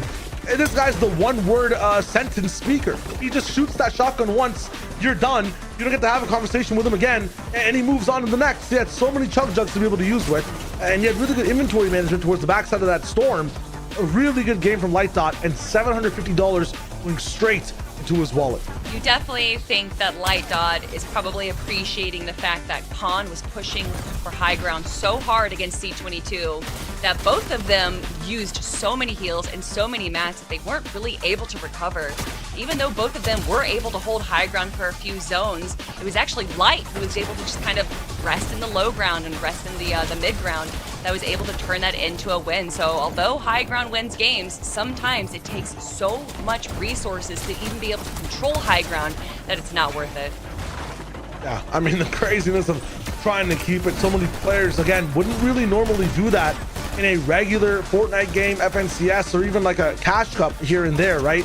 It's just when the format is all about winning, you have to keep all innings. You have to make sure you're taking the risky bet to control the entire lobby. Con Art, I know, on a good day, if it was a normal format, would just play for that final zone, play for more eliminations. When the eliminations just don't matter, you have to just try to get hype over and over again. And that's what makes this format and tournaments like these so much more fun to watch. Final moments for Light Dot here, waiting for the two players to fight on each other so that he can get a safe third party. And that's really just what it's all about. It's not necessarily about the flashiest moves. Sometimes it's just about playing the smartest. And that is what we saw now. A second winner for our PlayStation Cup and a second person to walk away with $750. Yeah, looking really good. 2 wins so far on the day. 750 up in the business as well for both of them. We got even more to give after this. These are the people that are performing the best in that last game, I believe. Razor up in the business with some elims as well, but C22 is doing so good at having just impact in every single game. Match 2, Light Dot up in the business specifically for him. A very good one. Cube was right there too overall. Elims not looking as high in this one towards the top 10. But that's just because people are realizing it's all about winning the game now, not keying too much. We also saw much more Storm Surge in that game. Actually, I don't even know if we saw it in game number 1. So we already can see a little bit more passiveness. And I thought it was already passive in game number 1. So we can probably imagine that that is going to be happening more and more. But I think also when it comes down to it, is that we're going to see some players probably not fighting for high ground as much. We did see a few of our top teams, obviously C22 and Con there, really pushing for height, and it both just kind of bit them in the butt. So being able to hold on to your resources is much more valuable than being able to hold on to high ground. But a lot of that comes down to kind of fighting for it. C22 pushed for high ground and then went really high and then dropped down to connect it, which obviously he got chopped right afterwards, so it was worth it, but just used up so many materials to do that. So it'll be interesting to see if he changes up his high ground strategy next game. As I said in the mid game though, if you're averaging first place, second place, top 5, time after time, over and over again, I feel like you just stick with what you're doing, right? Maybe next time, and hopefully Khan's not there, to just challenge him over and over again. I think the biggest thing that's the difference from game 1 to game 2 is in game 1, C22 didn't have a rival, didn't have somebody else who was just trying so hard to win the game. Everybody was just trying to get used to exactly how this tournament was going down and trying to survive and not thrive in this format. Khan, a player to look out for. Again, you can't count out anyone here. There's so many people that went down in the first 10 eliminations who were second place in the first game. So, if you haven't done anything yet, if you've lost 2 box fights back to back, if you've just had trouble in match 1 and 2, match 3, it's the same stakes. First place, $750. And see, they're already showing the strat right now. You have to wear the skins. I don't know if either of the players that have won were actually wearing the skins, but hear me out. It's going to give you a confidence boost because look how good these skins are. And I know I'm kind of promoting it, being like, oh, this is a chance for you to win. But people already won. Top 200 players, and that is from the open qualifiers, have already walked away with a MrSavage bundle. So congratulations to them. But now it is all about the win. If you're just joining us right now, the player that gets a victory royale for the next 4 games is going to be walking away with $750 for each victory royale. That is a nice chunk of change for a game of Fortnite. I mean, it's huge. You talked about, some of the stuff that we'd want to do with the money. The players are the ones that are making it, though. Match number 3 means it's the 3rd instance of us giving out $750. And we've seen a lot of desert type gameplay. We've been inside a particle accelerator. We've seen some crazy end games, mostly with water on the low ground. So it's been very tough for those guys to be able to lock it down and win the game. Again, I want to see the snow biomes. I want to see some frigidness. Let me see if I can get into that fortress. Instead, we are here in the dry desert, which is it's kind of where I live, in the middle of the desert. It's very hot, but you got lots of sand, so that's cool.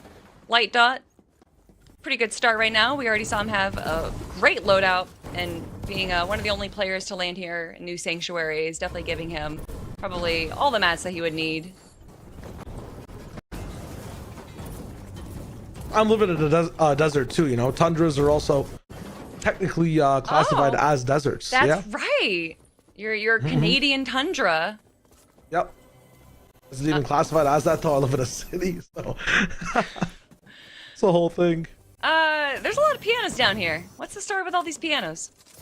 Yeah, so basically 1 piano was here before and felt very lonely. It was that brown one right there. So they added more pianos around him, but you can never just have 2. There's always a 3rd one that wanted to tap in. So, eventually a lot of pianos were there. And I'm pretty sure you call a family of pianos a, what's the word for it again, Kelly? A conglomeration. Yes, a conglomeration of pianos. So That's why that sneaky POI is called the piano conglomerate. So that's the backbone of Fortnite right there. They don't talk about. I love the message of class warfare in it, because as you say, the original piano, this kind of old-timey, like Western piano, surrounded by a bunch of grand pianos. What's the message that they want to talk about there? And what's the message that we're getting from War right now? He doesn't want to fight, then why is your name War? I think his name is actually Yawar. It's just capitalized in a different way. You know what I'm saying? Okay. That could be a possibility. It is. That's a 5% chance. So I think 95% of the time, people are probably calling him War. But it's true. These are philosophical questions that I would have the funding to research and answer if I won a game inside the MrSavage PlayStation Cup Finals. Again, winning a game will get you $750. Fund your own philosophical questions. Buy some V-Bucks. Buy the skin. You really should. But if you're competing, you don't have to. The top 200 players already got the skin, got the back bling, got more stuff after that, after the fact as well. And a classic bot, you know what he has? Mats. Max mats, in fact. It's time to get some metal, my friend, and keep playing the game. A classic bot, classically pretending to be a human. Find some heals. Doesn't really find too much else as far as mats go. Looks like they are just prioritizing grabbing a few chests instead of prioritizing farming up. And there's a few players to the right of them and goes for the gauntlet rotate, but unfortunately actually just kind of slows you down a little bit. Instead, gonna just wall up a bit, start farming. And yeah, it's a classic play from a classic bot. When's the last time you were at a beach, Kelly? Beach like that shore. A week ago I was in Cancun. Whoa, that's crazy. Yeah. You were doing ground research for how these POIs needed to be this season. Yeah, no. Kelly, hard worker, always, even on vacation, on the job. You know, Thank you. You gotta lock in. You have to lock in. You know where I was? Where? I was at the piano store finding more pianos for that little bunker there. You know, just sourcing, making sure we're picking the right ones. I mean, that conglomeration of pianos isn't going to start itself. Exactly. You need somebody not just doing the beach work, but the piano work as well. It's the whole thing. I mean, in match 3, Vedits definitely has to be doing some more work too. We watch Vedits in the business, you know, farming up, getting some good rotations. I want to see him in the top 10 in the end games, maybe getting closer to these wins. Fear-free Swag, I mean, has to be false advertising in his name right now, because Swag is coming at a big cost of your HP right now, buddy. We got some mats being expended too. I'm liking the choice of brick because there's so many rocks around him. Not talking Dwayne Johnson, I'm talking about the actual specific rocks on the ground you can farm. Also butchers his name right there as I'm trying to just say 20,000 words per minute, but it's totally fine. He goes all the way to the edge side of the zone, being chased and hounded right now. What does he have? This elimination is worth nothing. You've got the damage. Is this a message also being sent? What is the message here, Kelly? With fear-free Swag being attacked and hounded on. I think when someone says that they're not afraid of you, that makes you want them to fear you. So with the name Fear-Free Swag, you just want to instill fear. It's reverse psychology. And you can see by him running away, a little bit of fear, but I say running away, he's actually going on the fight right now. Looks to be going for Isro, who has just a sliver of health left. If Fear can just turn this around, get the shot with the iron pump, that is going to be an elimination for him. But taking a moment. Looks like actually going to be disengaging because he is going to get third-partied right now. Fear-free Swag. Ironic the name of Fear, but he was in chat just an hour ago talking about how afraid he was that you guys were going to stream his elimination. So looks like he might need to change his name as well. Aloe slowly making his way over to Amplify, taking a moment to play patiently. But Amp looks like he's going to be rotating away, and unfortunately that is not going to be an elimination for him. But Zora, though, a player that we watched get eliminated in game number 2, looks like they want to actually fight Isro now. He's fighting Isro, and he's standing as tall as a column. He's not going to find too much inside the fight. Goes away and goes outside zone. Again, doesn't have any whites to be able to heal with and move forward, but we'll have a chance to roll around in the zone for a hot minute. It doesn't do too much damage. You have campfires in the way. You got some med kits and bandages to probably track and find. He should be good for now. And yeah, he finds a little bit of a site that has a few of them. Herb versus Khan inside the mid game as well. 2 players that are really good at playing that end game, especially Khan on that high ground in game number 2. Curve here, Excited to see him compete here in the Console Cup. Always lovely to see some of our top competitors in the FNCS really showing up in just all kinds of tournaments for Fortnite. And that to me is what like makes or breaks our top competitors, are the people that are like willing to compete in literally everything. And actually Curve walked away in 3rd place in the Solo Victory Cup that happened just a week ago, if I'm not mistaken. So already proving himself to be a solo competitor, but that was on PC. Can he get a win on console?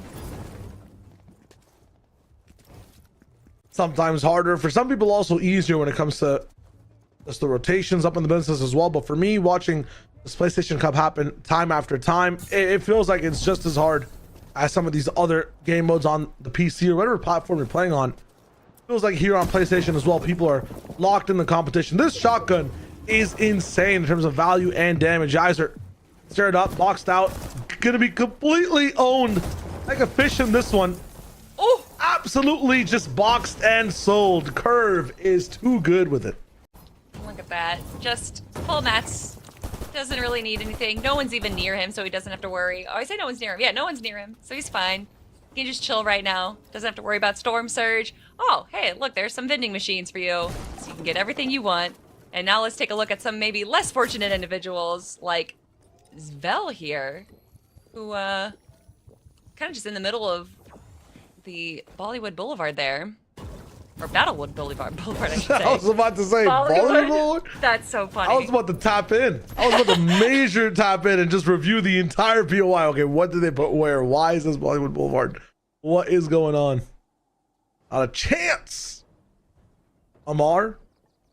Wonder how long he's been crouched. Is the key unbound? Did it glitch on the keyboard? Or is it just to get some pot shots on RB down below? I think so. I think it's one of those things where you just kind of hope Arby has not the longest memory and may have forgotten that Amari was there, because I'm pretty certain Amari's already taken a few shots onto him, but now he's definitely aware that Amar is going to be going down below and actually goes for the rock instead, collecting just a little bit of brick right in front of his opponent. That, wow. The gumption. And speaking of gumption, taking a few shots onto Dark U far away, but going to be quickly boxing up. Just wants a few tags in case Storm Surge does activate. But that zone pulling all the way towards the southeastern side does mean that Amari is going to have to rotate sooner rather than later. Has 2 shocks to do it with. Just I like to stay and get as much brick as possible before this rotation. 480 should be good enough. We have a lighthouse individual up top as well. Arsenic. Not going to see too much for now, but this is the POV when you have that zone pulled on this 4th one very early. Not many people are going to be walking around too much. Beach vacation over, by the way. A classic bot has fallen. So sad. But still, 3 more games to go for them to get that $750 win. So although they're out now, they are not out of the competition just yet. Scare with elimination and a pretty decent loadout, that Chug Jug, and 3 big pots. Definitely going to be a nice boost towards the mid and late game. Doe, though, has a ton of shields, but should probably be using them right now. As he does, and it looks like whoever was chasing him is not going to be continuing that chase. Instead, looks like everyone's just trying to make their way into zone around him. Ooh, and there is a drop right in front of him. It looks like he's actually going to be fighting for it. And hopefully he can find a rare drop in one of these supplies. I haven't seen one of these opened on stream for this season just yet, so we'll see if we're due. It's a good drop or a bad one. We got to rate this one as well. Open up, chug on the business. Listen. Shotgun action, some gauntlets. It's like not a mythic, but getting another Chug Jug and getting full 20, like, gauntlets, that's going to be nice towards the end game right now. I mean, look at Scare. Scare's looking pretty good. He's like right in the middle zone. I know it's still just zone 4 and there's 72 players alive, but Scare is definitely positioning himself for a great end game.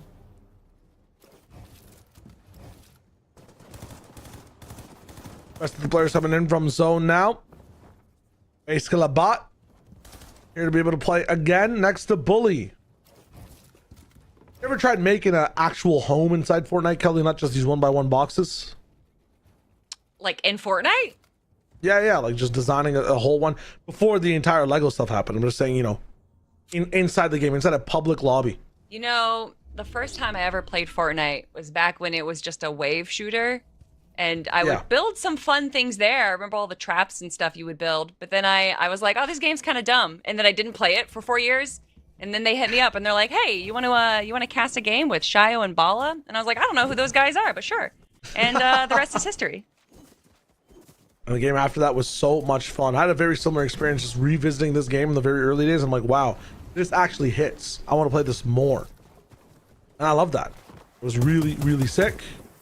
Razor does not love trees. That one is gone.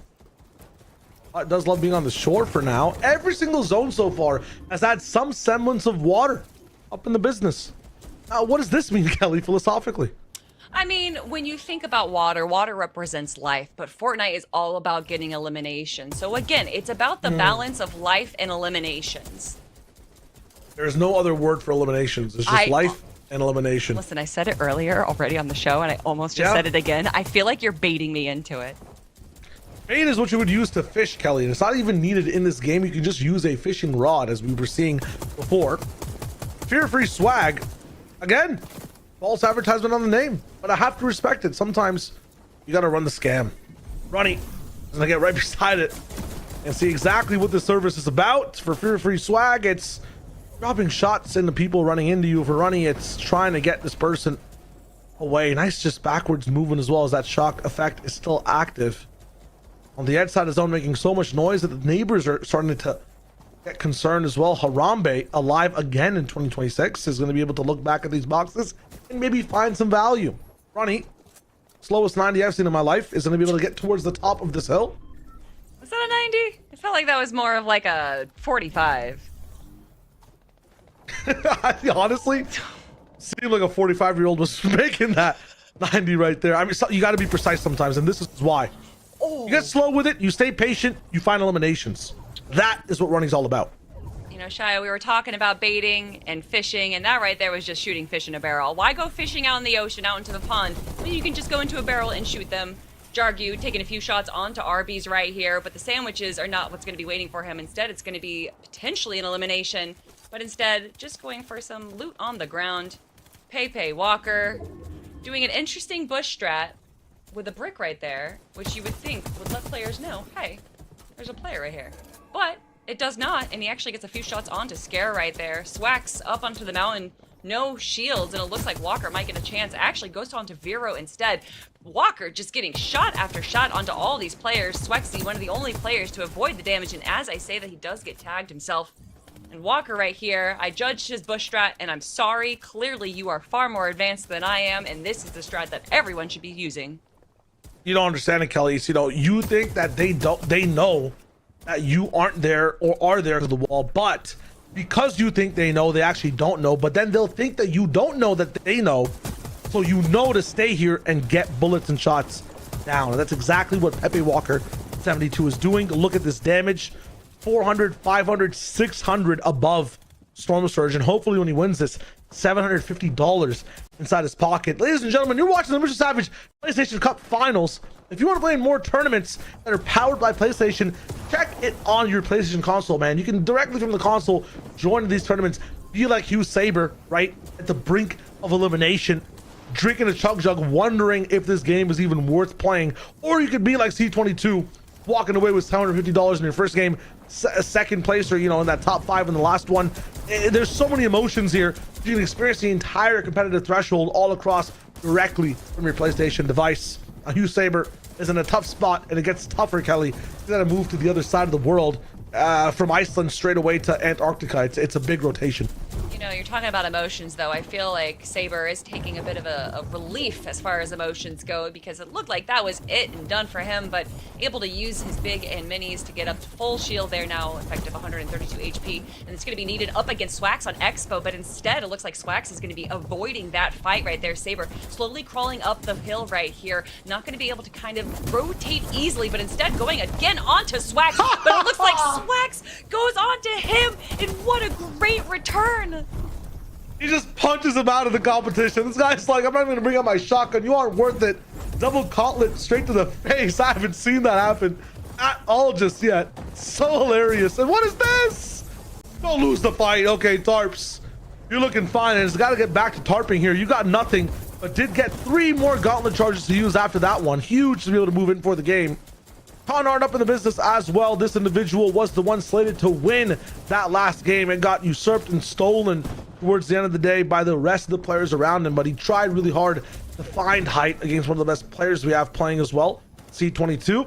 So him being back in this game closer to height is just absolutely making me excited for where this game will go. Ripped Tides, though, is exactly where C22 lands. He understands the entire flora and fauna around this POI. He knows exactly where the best spots are when the zone is rotating as well. We're now in his home ground. He's already taken $750 away from everybody else. Can he find a second game win? Oof, the zone pulling north right now might actually be a great position for C22 to get a few shots, and he actually goes onto the bush strike. Cube does get a little bit of a tag, but does actually survive most of the shots as C22 rain down.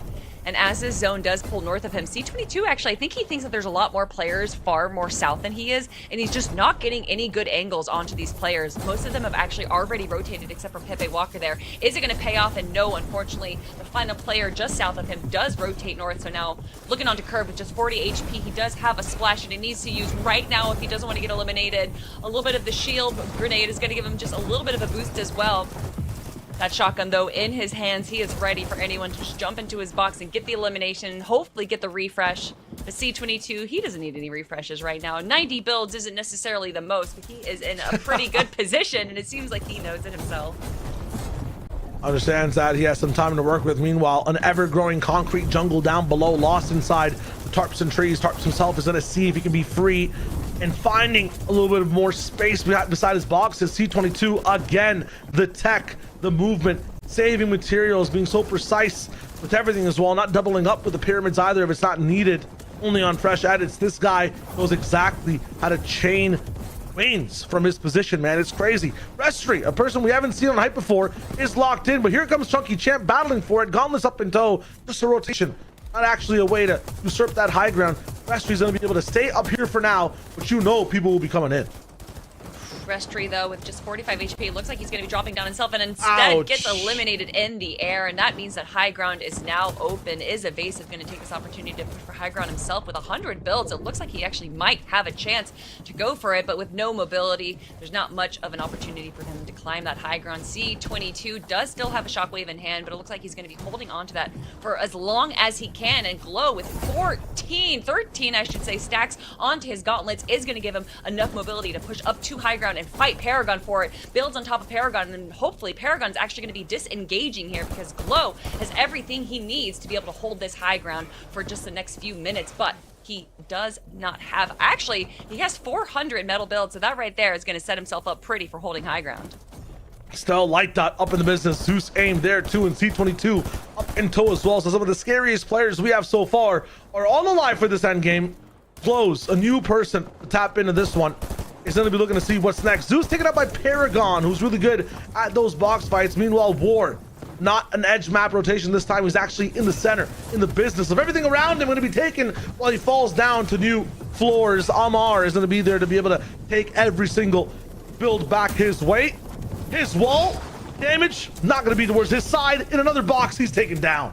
Man, lots of neighbors there, everyone sharing houses together, because as soon as you move out into one box, another box you're moved into, you got a roommate right there waiting for you. Glow season, waiting for more people to try and push him onto height, and it looks like this height fight is going to be happening right now, but Glow able to hold it just a little bit. C22 fighting just below him, more players pushing up to high ground, but he's just able to push them away. But now with only 14 builds, he's not going to be able to hold height that much longer. Vero now down on the low ground with a few players fighting. Is he going to take this opportunity to get the shot onto Jargy, one of our top competitors right now, on the low ground with the rest of the chaos? But quick moment, quick rest fight before the action continues. Two-prong fight on both sides. Is this three little one-on-one happening down below? Meanwhile, up top, it's all a hype fight. C22 baiting people to get higher. At the same time, Glow's trying to just hold on to hype for now. 9 builds just left of this zone has been taking Vero in the middle of it all. Dewey up in the business as well. Best Max going down. He's the one that kind of overbuilt to try to get towards Glow's Oh, Matt spent the resources to be able to just keep that height, and C22 is able to refresh. 19 builds to be able to use, even more now. He might be able to go straight for that high ground. Doesn't have gauntlets to be able to use for it. Is electing to stay chill and just stay close, looking for the first chance to maybe land a shot on anyone who wants to get out of the rocks down below.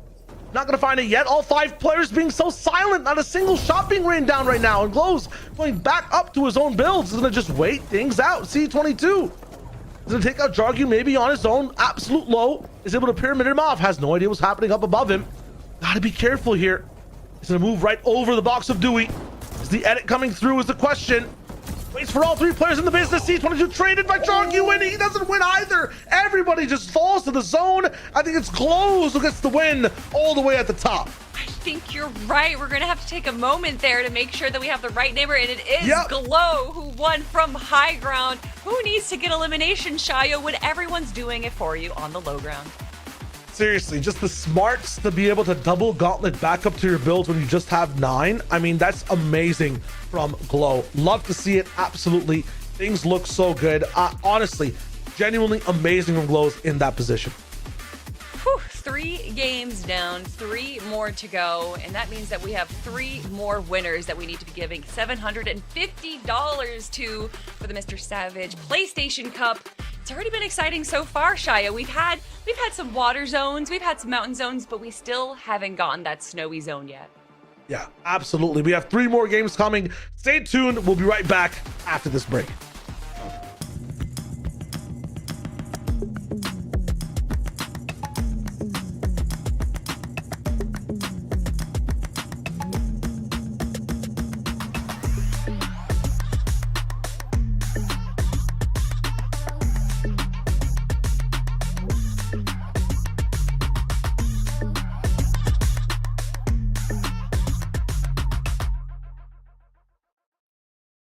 PlayStation.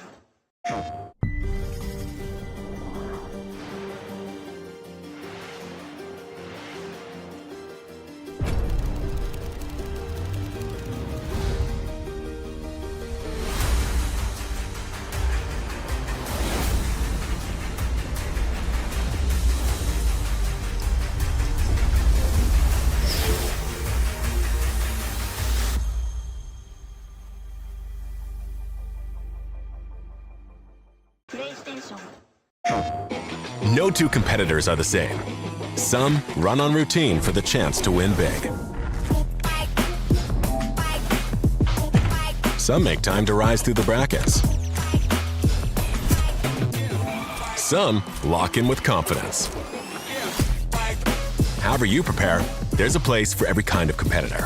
PlayStation Tournaments. Sign up today on PS5. PlayStation.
Glow's up in the business. Game number 4 is up in tow.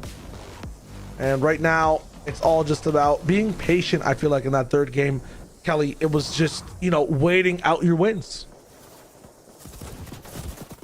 No, I mean, Glow right here kind of showing just how exciting the tournament that we have and just kind of showcasing what's so cool about a Victory Cup, having a 90th place game in game number 1 and then turning that into a Victory Royale in game number 3.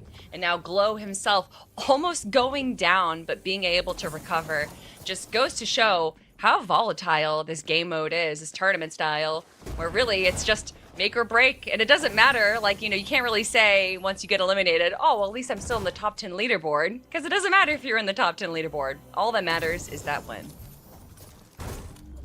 Yeah, we are looking here on broadcast to find someone that can go back to back and maybe get 2 wins real quick, but it's been tough to be able to find that as a possibility, tough to be able to find that happening consistently in a format like this. Scare is able to pick up another elimination again. It's going to be huge for this guy just in terms of aggression. Want to see it pay off. If you're just tuning in, you haven't seen the other 3 games, you're wondering what the format is like, only the Victory Royale matters. The pricing in total today is $4,500. It's split 6 ways, so each game is worth $750 a pop. And the way to get it is just by winning. Sometimes winning starts with aggression. Restreet was there on high ground before. Glow took it over. He's going to try to find a way to start the game aggressive this time. Get that surge damage in, and at this point, you don't have these many mats to be able to make these many builds. So that's using a really good job at putting the pressure down onto Moon. Almost taken down now. I don't think he has any materials left. Oof. That hill, though, providing Moon just a little bit of protection before the end is over, and Rest getting elimination there. Now pretty much having this eastern, southeastern side all to himself, so might have been a great play there to go on the aggression. But speaking of aggression, Electro with the mythic shotgun is not something you want to face. I think it does something like 170 body damage. Really? Yeah. That's insanity. Okay, got to be careful. And what the downside / gimmick to it is just every 2 seconds you just have to reload. You get like 1 powerful shot pretty much. Yeah, you can't reload it yourself. It just it reloads every 2 seconds. So if you miss, then that's when you just switch to the burst SMG or something. But if you hit that, it's really hard to miss the body shot, so you never really miss. Gonna be crazy playing with that one. Probably picking up Patuko as well. Things looking good so far. I really want to see this the zipline item used a bit more. We saw it like once or twice so far, and obviously we're not watching everyone, so maybe more players are using it in the early game, but I'd just like to see someone use it a little bit more aggressively. So, saw like a little bit of POV from Savage, who was watching a few players that was also that were also using that zipline as much as they could, usually in like foresty biomes, because trees can cover your like vertical sight lines a little bit better if you are going on chases or trying to rotate. We talked about Frigid Fortress. I think Kelly's preferred place to land as well. That wasn't has nothing to do with lattes. Not yet. Not yet. We're working on it, seeing what the map designers can do. Well, we're not going to be staying there for too long. Most of the zones so far have been south side. Last one is towards the bottom left side of the map as well, so gotta be close here. Cromps again, second place in that first game, now in game 4, taken out by Zeus. That's gotta be rough. That is rough, but honestly, Zeus is a pretty aggressive god. If there's anyone I don't want to fight, it would be, out of all the mythologies in the world, I wouldn't want to make Zeus mad, so understandable that once you fight him, it is going to spell disaster for you. Being smote by the mighty Zeus himself might be a good reason to not engage with him in the last 2 games. This is the 3rd to last game, just 2 more after this, and a lot of these players know that their opportunity to walk away with $750 is becoming a bit more slim, so maybe aggression is the name of the game. I feel like we're seeing a little bit more aggression in game 4 than we have in the previous 3 games. People are trying to get some momentum, trying to make sure that, hey, if I have a chance of winning this game, I want it to be a banger. I want it to be a good one. I don't want to hunt for my Storm Surge. I just want to fight as much as I can and try to link good play after good play into a win. Murfindy, though, patience only just goes over for 40 damage. The issue is that, you know, for you, Merfandi, that house of yours did not have a grand piano that's sleek, black and glossy. That was an antique one instead. You know, I'm a piano connoisseur right now, so just analyzing that box fight would have gone better if that house had a better piano. You ever played the piano? I tried. I genuinely have tried. I'm a percussionist, Kelly. I've played the drums for like, I think 20 years now. That's awesome. Yeah. Any instruments of your own? I was forced to play the trumpet, and I hated it. So no, I'm terrible with music. Is there any instrument you'd want to play? Oh man, I think piano is actually pretty cool. Anytime I have a few friends that can play like video game music, and if you ever like at a hotel lobby and they just sit down and are able to play this beautiful music, I think that's really cool. Yeah. Oh, you want to know what instrument I wish I could play? Kazoo. No, my PlayStation 5 controller. I wish I had it right now to be able to sign up for some of these PlayStation Cups myself. Yeah. I mean, if you guys want to play some PlayStation tournaments, many different games too, not just Fortnite. There are more Fortnite ones coming up, though. Hopefully, you can tap in via just your PlayStation controller, man. Everything's in app. Everything's in the business. You yourself could be playing these games. That for me, top 5 instrument. Well, Shayo, you're talking about music and everything, and we're talking about Fortnite, we're talking about PlayStation. Well, there's the Fortnite Festival in Fortnite now. So if you want to play some music and maybe you're not, you know, instrumentally inclined like I am, well, you don't need to, because you can just play Fortnite Festival and you just have to hit dots when they appear on the screen. So, bam, there you go. True. Flores would wish that this game was as simple as Fortnite Festival then, because right now the only dots he's seeing are maybe just some black ones in his vision. He's getting absolutely concussed right now inside that box, getting rattled with a shotgun over and over again. Roxanne, what you doing? Up in the business too? I am wondering the same thing. Why is Roxanne in these box fights? What are we here for when we could be topping up our mats? Flores actually is able to get away from the fight for a second. It's Zeus. He's the one chasing this down, and he's keeping up with someone shockwaving away. This is crazy. Flores doing whatever he can, and Zeus, especially with the name of AIM in there, he knows that he has a great shot, but Flores returning right now, actually more HP, and he looks like he's gonna turn it around on to Zeus. Flores says, I will fight you, God, and I will come out on top. Electric from Flores right there. Switching up the momentum, realizing that, yeah, I don't have like maybe the mechanics or the know-how right now under this pressure to box fight this guy. If he gives me a chance, I'm jumping up, hitting that shotgun shot, and absolutely rifling him through. So really good job at just completely putting the pressure into relief mode inside Treetop Terrace. Man. I tried guessing what it was. Tip top, never mind. Oh, you were, I mean, treetop, that's pretty close. You got the alliteration. If you can't figure out the name of a Fortnite POI, just assume it's an alliteration. You'll probably get it right. Droney has something right now. He's got lots of builds right now and a player right next to him, but taking just this opportunity to fortify this little base he's built up for himself. And finally, Shayo, I think we might get a snowy zone. Or maybe we're just looking at some snowy zones right now. I'm hoping that zone pulls north. The zone keeps pulling north. With the way these games are starting to go now for some of these players, it's going to be tough, because I feel like when it's towards the south side, you have an easier time rotating on this map. Already a few players have been fighting so much, and now if you're going north as well, I mean, the terrain's going to be difficult. You're going to be having a tough time playing this game. For C22, he's going to juggle these meds and make sure that he's going to be able to heal at a better spot and have that chug jug to be able to use, save that prime time healing for later. No, I love it. This is you know, definitely a different play style than we're seeing from most of the lobby right here, and this is something that we would see from top level FNCS competitors, rotating your heals over, being stuck in Storm for a long time, but knowing that no one else is going to be close to the western side. So even though you're going to be stuck in Storm, he has all the heals he needs, and now he's going to be able to fully make his way over for the rotation.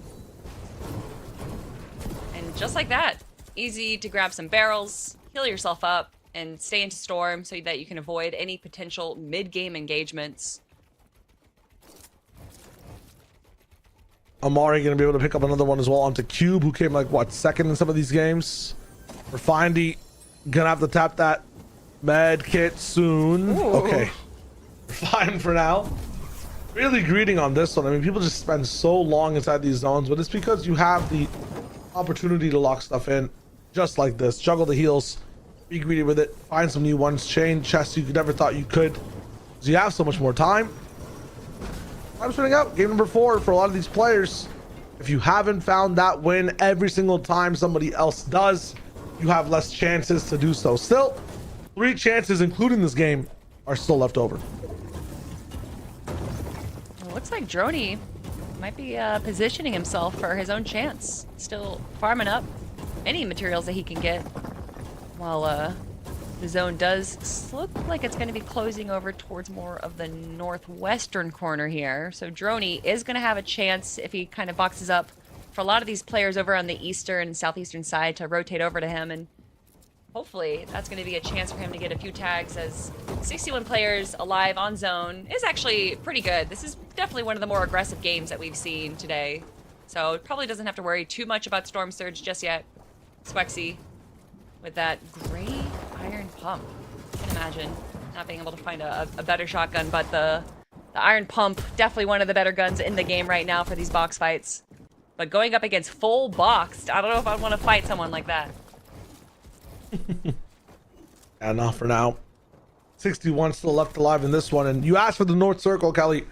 You got one temporarily for now. We are pulled up north just a little bit. Toxic finds that care package. Wonder what's exactly inside it for the guy. The last one that we saw just had a high rarity shotgun, some shields, the gauntlet. This time golden. Is that golden or mythic? I don't even know. That is a mythic burst SMG. That right there, with its beautiful hit scan, is just going to tear apart anyone that comes into his line of sight. Honestly, even like mid to long range, it does really good damage. So that is a great find for him right there.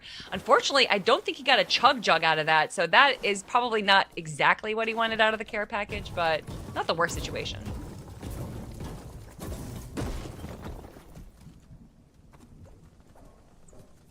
Flores winning that fight is going to be changing the entire direction of his game.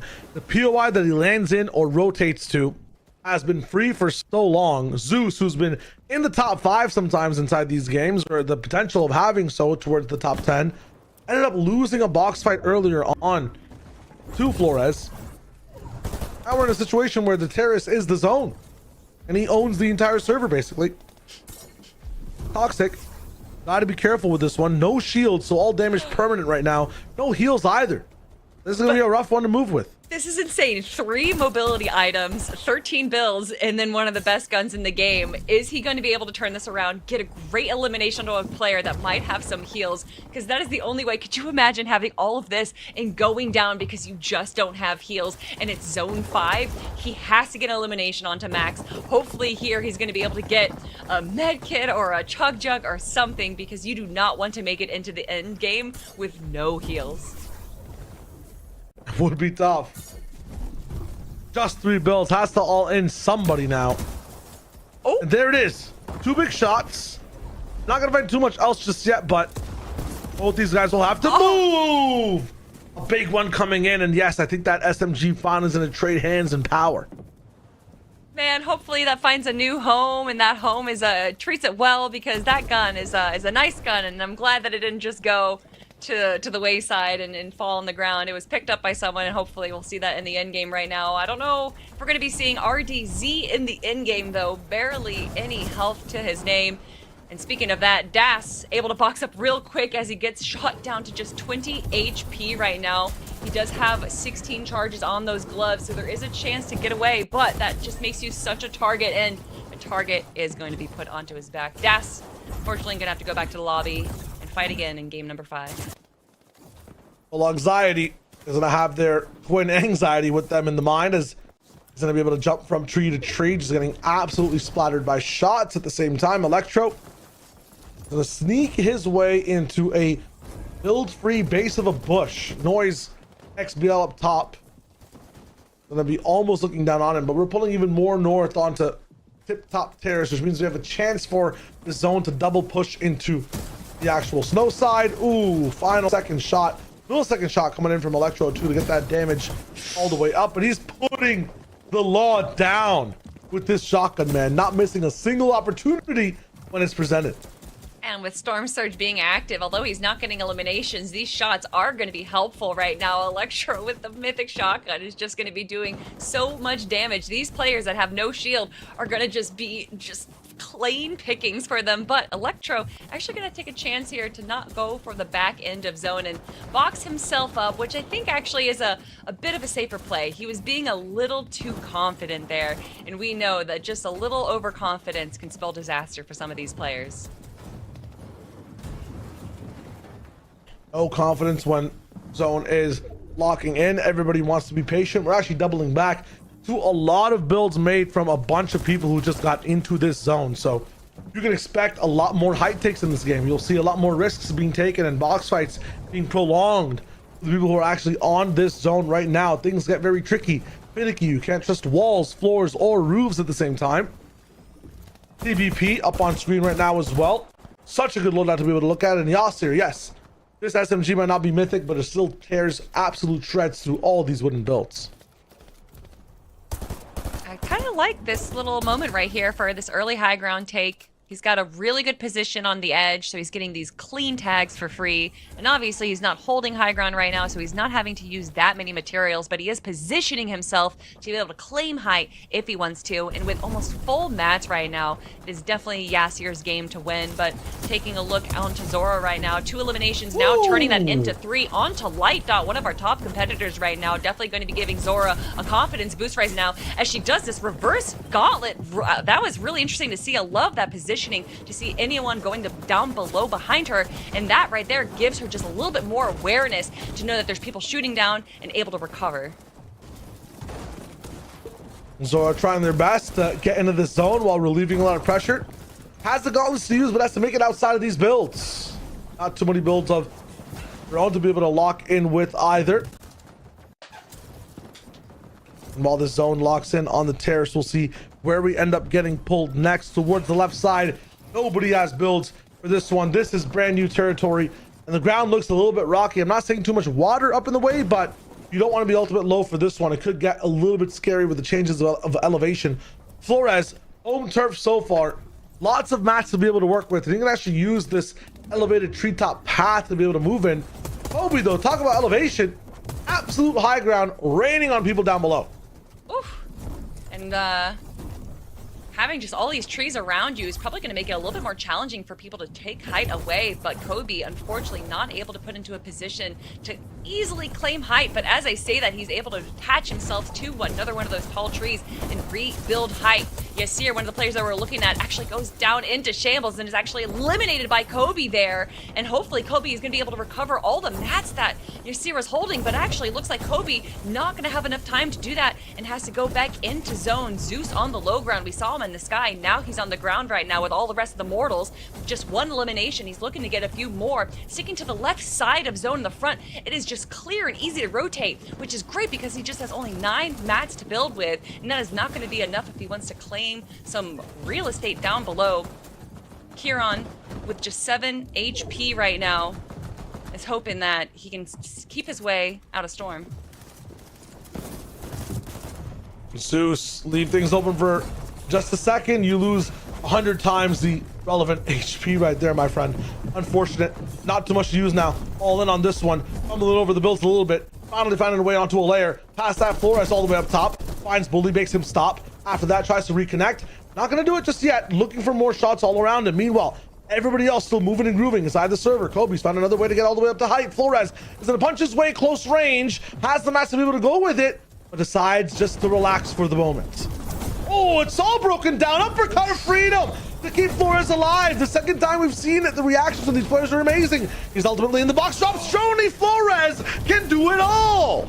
The Terminator right now is terminating his opponents, but as I say that, he gets down and does get eliminated himself, and that is going to be done to Arsenic. Ferret just in the mid-ground right now, trying to find any way he can get some more material. We're going to be taking down and going to be getting eliminated right now, and now we shift focus onto Arby, who's sticking to the low ground right now, but just trying to break builds, trying to find a little bit of an edge and an opportunity here to heal up, but also rotate. Great plays from Arby on the back end right now. It's dense, it's chaotic inside these treetops, and a single wrong swing can get you just tumbling down these vines. Flick been targets from that pressure and that denseness before. Kobe has been above the canopy to be able to see everybody down below. This time, getting boxed out from getting that sight line. A single slip two will make him fall and take damage. That's lethal to the HP pool. Everybody's relaxed once again. Not a single body falling inside the movement of this zone. Bully though finds Samex and starts that chain reaction. How far and fast will the domino fall as we bounce back over to all the builds that these guys have created? Flick has the chance for an edit here, but stays too long in the sun. Gets burned temporarily for now and can heal up as we see what happens next. It's Arsenic's position. Lots of mats to be able to use. 36 in total with a double chug situation going on. He has everything needed to win this game. He has so much, but he only has 30 builds, and you can see him lowering himself down, knowing that he's going to have to connect. He doesn't want to get chopped, and being able to get a refresh by lowering himself is going to be able to help him hold high ground even more. But so many eliminations onto the screen. Jargu is down. Backtalk gets an elimination onto Wixie, and Charon takes down Arby, but it's Arsenic right now who doesn't need any eliminations. This is his position right now to hold high ground, potentially hold the win in just a few moments. Flick saying that he wants hype for the moment as well. One player jumps in. It's Coloxity. He's all the way up top, but he does actually take it away from Arsenic, who has no many mats, or no more mats at all to be able to actually use from this position. Getting bullied, not being able to chuck for free. The zone is catching up to him. He's gonna like to just heal up for now. Placement does not matter though. You have to be able to win the game. For Flick, all in with the mats as well. One more gauntlet shot left. Evasive up in the box to be almost headed into, is forced into Flick sight lines. Which devil do you choose? The one above or the one on your lair is the question. 8 people left. Coloxity finds one. He gets taken down. Kieran also gone from Flick, who gets a refresh. 16, 12, 11, 10 mats to be able to use. He's trying to win from the mid. There's only 5 players alive. Flick needs to take down 4 players, but with already 4 eliminations, he's doing a pretty good job showing the aggression in such a passive game. Viditz, though, on the high ground right now, and with just 2 guns in his loadout, he doesn't have much in the way of mobility or heals, but that doesn't mean that he is out just now. Arsenic down below with Flick and another player trying to do whatever they can to hold on. No one wants to make a move, and with it now down to just 3 players, Shayo, it is anyone's win. Flick taking it all the way. Arsenic had the best position before. Where is he going is the question. Veditz, we've seen you build. Do you have the clutch factor? Arsenic ends up going down. Veditz now, single man up top, has to fight the person taking out the entire server. Can he win the 1v1? Drops down a few more builds. Sees the sight line of him just for a second. Gets cleaved. Clawed on the side. Equivalent HP from both. He stops back, and Veditz with the edit is able to win that 4th game. That was just a sliver of health, just a few seconds that could have just changed destiny for Veditz there, but he is going to be walking away winner for match number 4 of the MrSavage PlayStation Cup. What a great play. That right there was definitely the best end game that we have had so far, Shayo.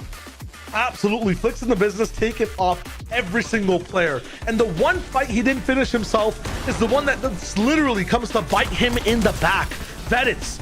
We've seen his rotations, we've seen his ideas be good, but never actually land him anything inside these games. For this one though, the final idea coming over to life, that drop down, he knows he needs to go for that elimination, finds it, and it's amazing. Ends up winning him $750. Ooh, $750 and 2 more opportunities to potentially walk away with 750 more. But with it just being 2 more games left, Shayo, I have to feel that some of these players are definitely going to be changing up their strategies and just make it into the end game, make it for those heals, or find a way to get some refreshes, because it definitely seems like high ground is a high priority for our players. Oh, absolutely. You saw Flores in this one. You can see him over here too. I mean, a person that shouldn't even been in this game, and this is what we're watching usually, Zeus's POV, he's getting active. He's dropping players down. And I'd love to give you the analysis of, how many points he's at now, right? With those eliminations, with some deep placement.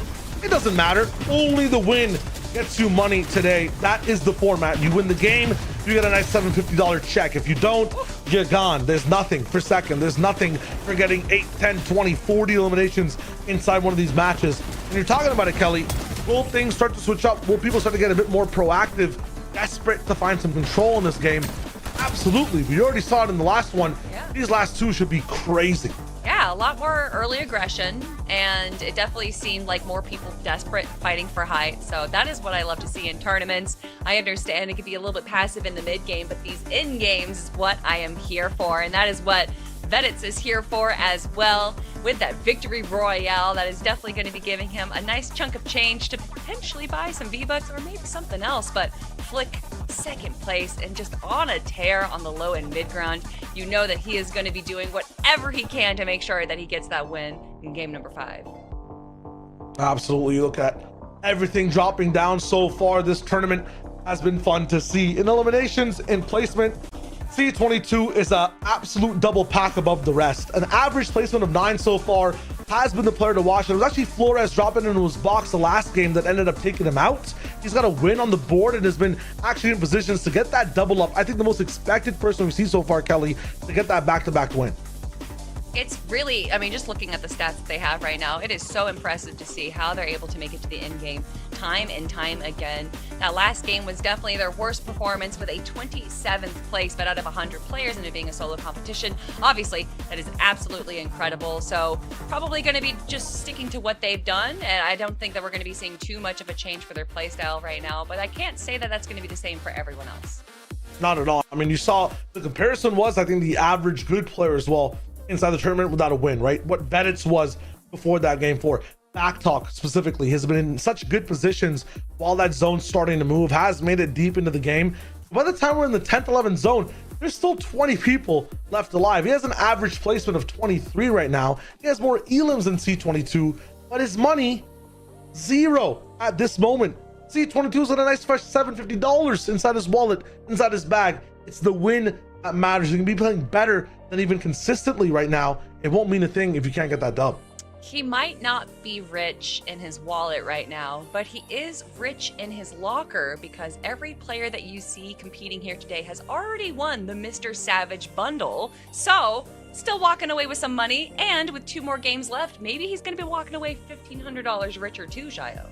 That's true. I mean, if Backtalk wins the back-to-back, I'll shut up. I'll stop casting forever, honestly. Make me do it. Jump in, get that 5th dub. I'll take my words back while you get the 6th dub, because I love this job. But that being said, every person right now has a chance for the back-to-back. We've seen the same players over and over again end up in these top 10, top 15 situations. And the best of them, in my opinion, are using this skin on your screen right now. Buy the MrSavage skin. At the top left, you see that it's a PlayStation Cup. Tap into PlayStation, tap into your console, look at the other tournaments happening as well. There hopefully will be more Fortnite ones in the future. And on top of that, there's many other games you can tap in with as well when it comes to playing tournaments on PlayStation. Shout out for them for hosting this Fortnite one. Shout out to MrSavage for having such a cool skin and bringing the community together in playing this tournament here specifically today. Player of the day for you, Kelly. Do you have one in specific? Do you have a idea of how you like these games so far? Oh yeah, definitely. It's MrSavage. He's definitely the player of the day. True. I'd agree, honestly. And I want to maybe get him to rebrand, because in game, of course, he's savage. In real life, definitely super kind. Never seen him do a savage thing in the real life server. So, you know, philosophically, what does that mean? We'll talk about it in a bit. Where's the real life server? Where is that located? What kind of ping are you getting? Earth 0 ping, actually. Oh, some days though, in the mornings, like 50 ping in my brain, but past that, usually 0. And a big one for Vedets, there's no way you just get this elimination for free, right? I think he might actually. As we say that, thank God he was able to get some shield in there, because he does get a few shots from Zora. But with the SMG, I would imagine that this is an opportunity for Vedets to get an early elimination, but it looks like he's a little worried. I don't blame him. That, after going from such a high to almost getting eliminated on drop, would definitely be a turn of events. And it looks like he's going to be able to disengage from Zora before too much damage is done. Nice from him. Needs to find a shotgun somewhere to be able to have a conversation inside that fight. Not going to be able to see it just yet. Swax to the beat. Looked at from Coloxity, Coloxiety, who had a really good game in the last one as well. Had a chance to be able to win overall. Unfortunately, did not get it done. But it's though this is the perspective of a winner from game number 4. It's a little bit of a rough perspective as far as winners go. You know, yeah. 8 shotguns, shells, and your iron pump, and a hope and a dream in your pocket, but maybe that is all he needs as we shift focus onto Ripped Tides, where Loranz is just quickly farming up. And yeah, not too much to say. I like this skin. I don't think I've ever actually seen this skin before. It's nice. A little like lamb in sheep's clothing. But this one we've seen a lot of over the time. The Catwoman skin, pickle up in the business. Also has a chance of winning this game too, right? Again, if you look at games 5 and 6, game 5 specifically is all about the catch up and making the leaders closer to some of the other players. It's game to game this time though. Things switch up. Everybody's locked in, tapped in again. 83 people still alive. So you've seen, I mean, we thought it'd be people being more aggressive. Zeus being taken down again. He's the one trying to key just too hard. Second game where, yeah, closer to the tip top terrace or treetops. Jeez, it was terrace actually. I think you're right. I'm fine. I'm thinking too much. Yeah. He keyed there before. He went down. Same thing this time. He's trying just a bit too hard. Exertion, he's the one being patient. He's finding absolute bounties on this beach. Just 30 HP left, and he's got the iron pump in his hand, but I don't think that was going to be enough. Amar able to get the elimination onto Exertion, and that was a great fight from him, though. He should be proud to get the one elimination and then to almost get him as well. But now looking at Pixel Goat over in New Sanctuary, he's got the new pistol in his hand. A lot of people, or I say new, it's not that new, but it's a lot of people like it. I'm liking it. I'm liking all the use here so far. But I agree with you. I want to see more of these zip lines up in tow. Yeah. Locking in for the game too. I feel like we've only really seen it once aggressively, and it was a great aggression play. So it's, I mean, it makes sense. It's such an obvious item. It puts a target on your back. It's not really great for rotating, especially in comparison to the other rotational items. So I get why people are hesitant to keep it in their loadout.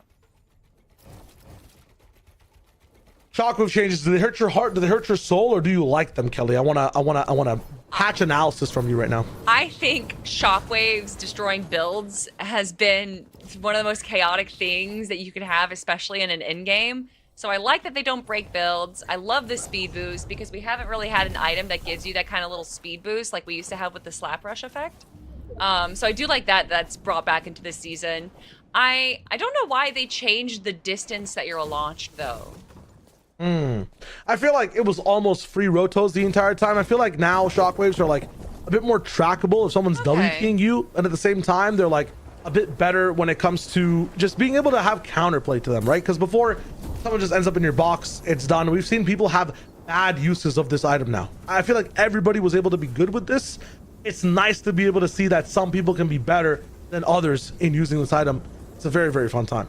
The one thing that I think the shortened distance will definitely help some of the pro players that keep it in the end game is that you would see players use it and launch themselves out, or they would use it onto another opponent and that it would, I don't know, launch them farther back. So having it now have a smaller launch range, I think will save some people actually from over zealously using it and launching themselves into Storm. But Roxanne, 4 victory royales during the open, still looking to get their first victory royale of the finals, and to do that with an early aggression with Aloe definitely is a risky position to be in. Roxanne not backing off just yet, wants the elimination onto Aloe, whereas maybe if it was another player they would have backed off by now.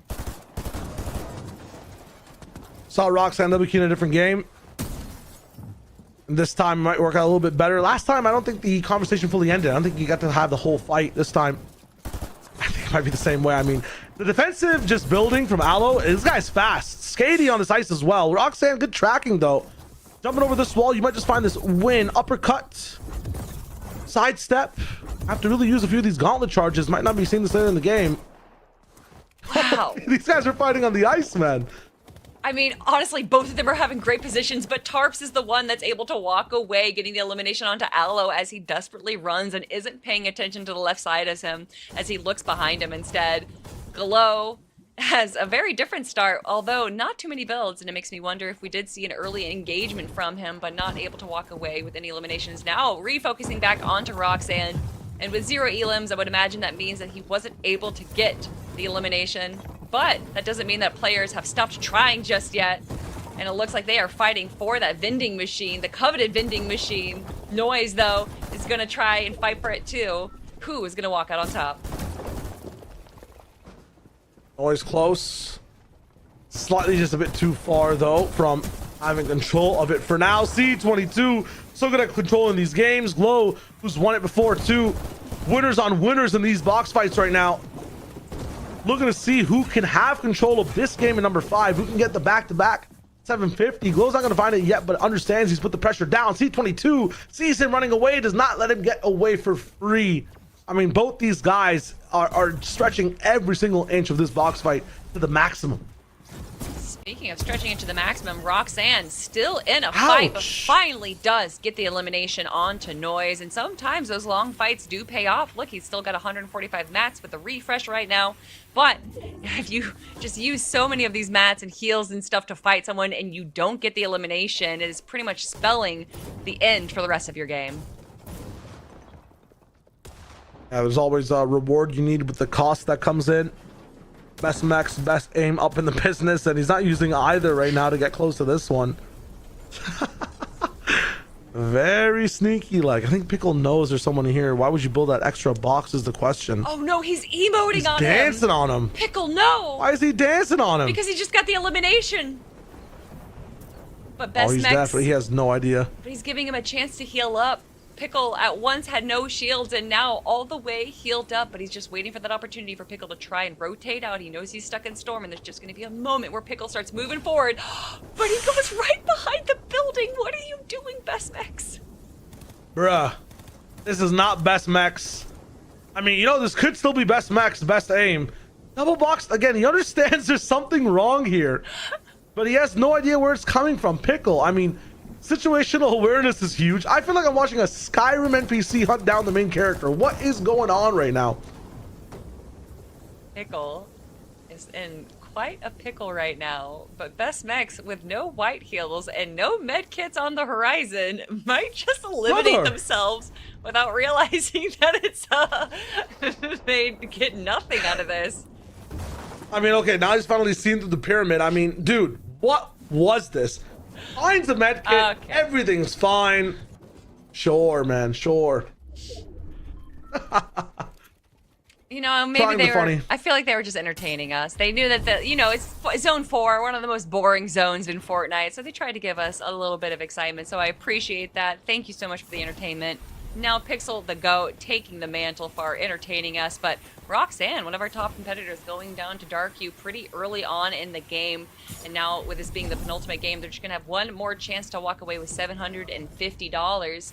But Pixel the Goat with a great rotate right there, gonna find themselves into zone pretty easily, and it looks like Shio, this might be another northern zone. Might be a bit more skatey from what I see so far. Yes, it's a little bit too much to the left side, but if it ends up pulling towards the right, we've seen how crazy low ground can get inside that frigid fortress. What is this, wonky land? Is that what it is? It is. It's Towards the wonky back? land.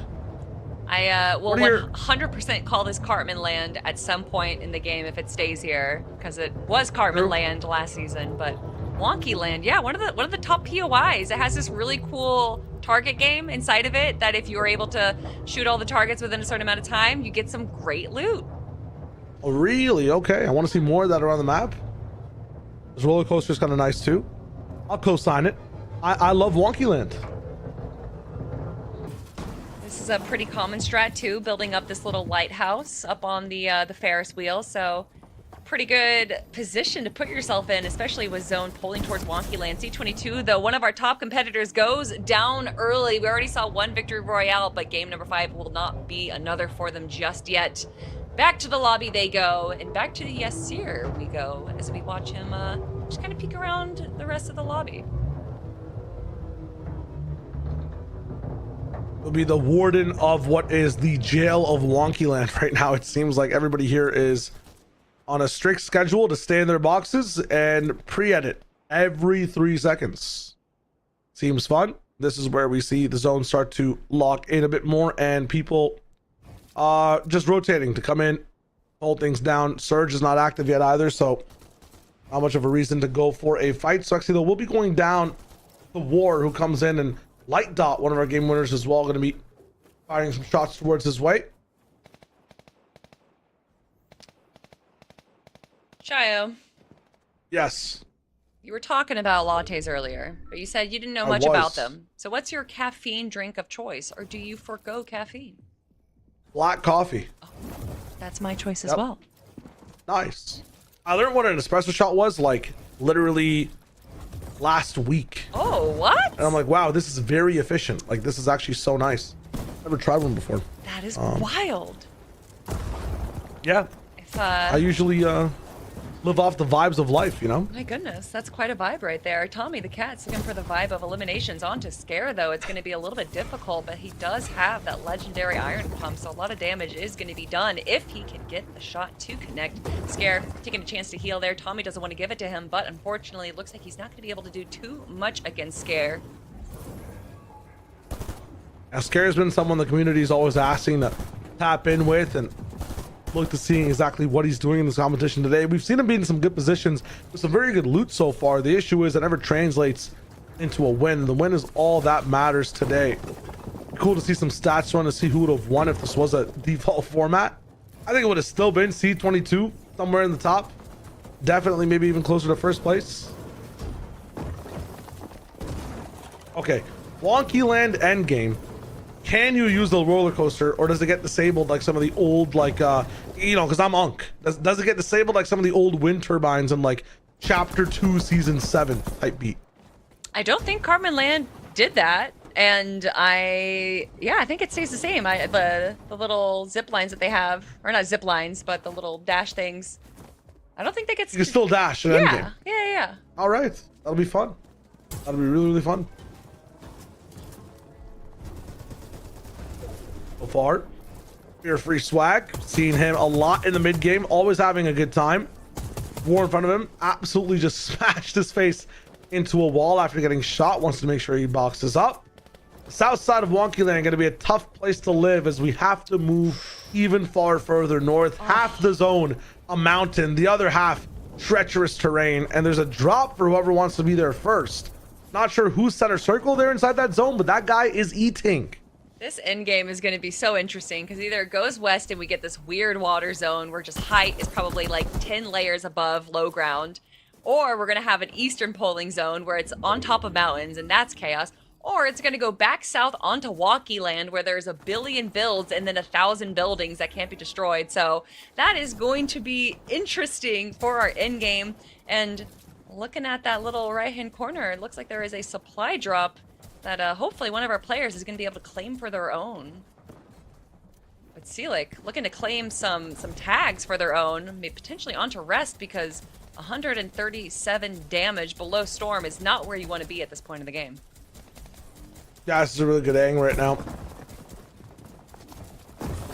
Fortunately, not going to be able to stick with it for too long. Justin on console.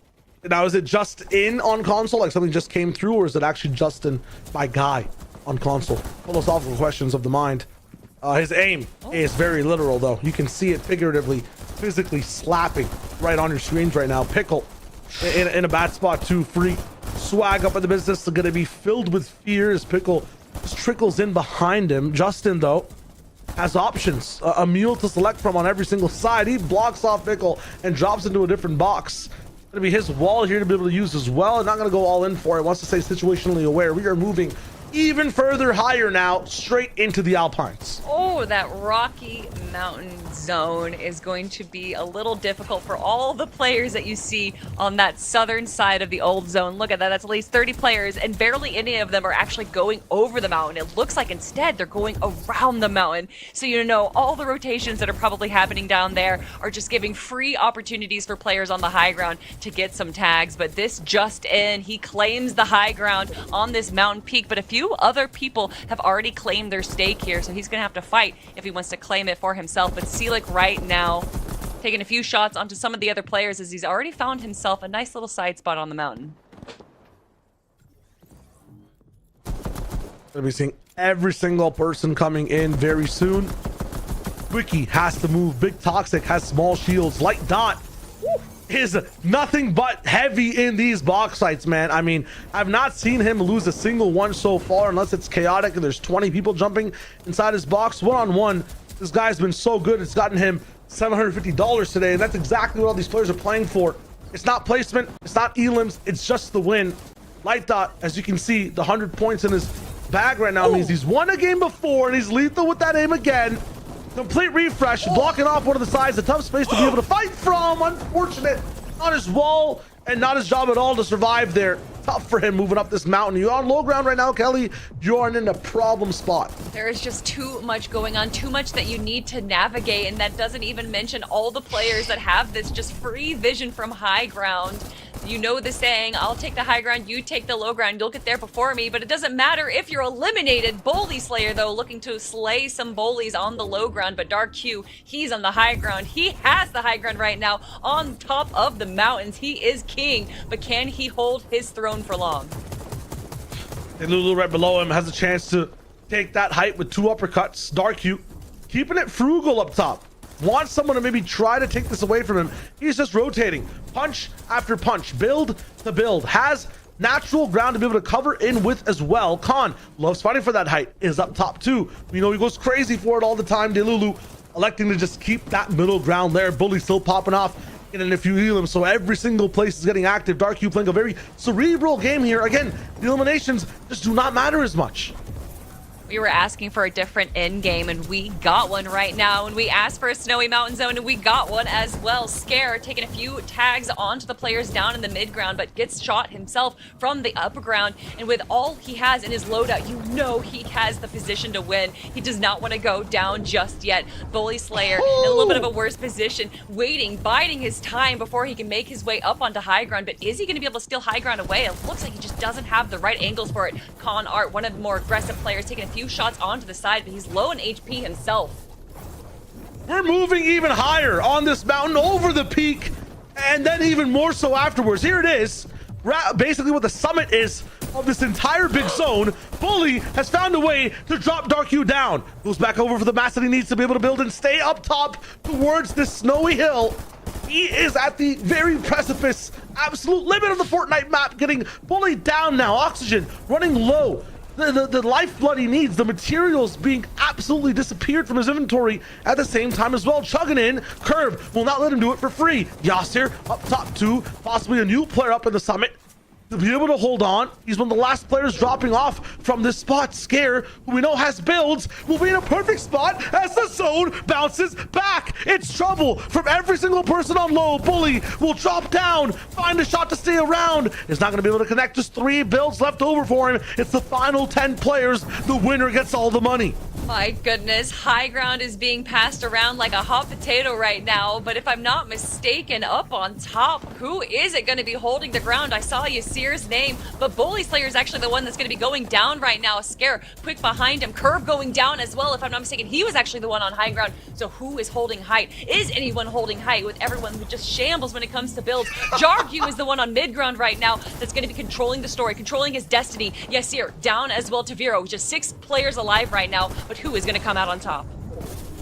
Vero forced to go down low, charging inside the snow, trying on it, looking to see if he can get that cheese on anyone. Not going to be possible. Dark Q has found his way back on height again. We go even lower. This high ground will have to be dropped multiple layers. Everybody on low will be sliding off this mountain. You can see how far low ground is. Dark Q affected a bit by the damage. Zeus looking at him. We're basically in the clouds at his home turf, but Dark Q can see everything down below. 130 mats.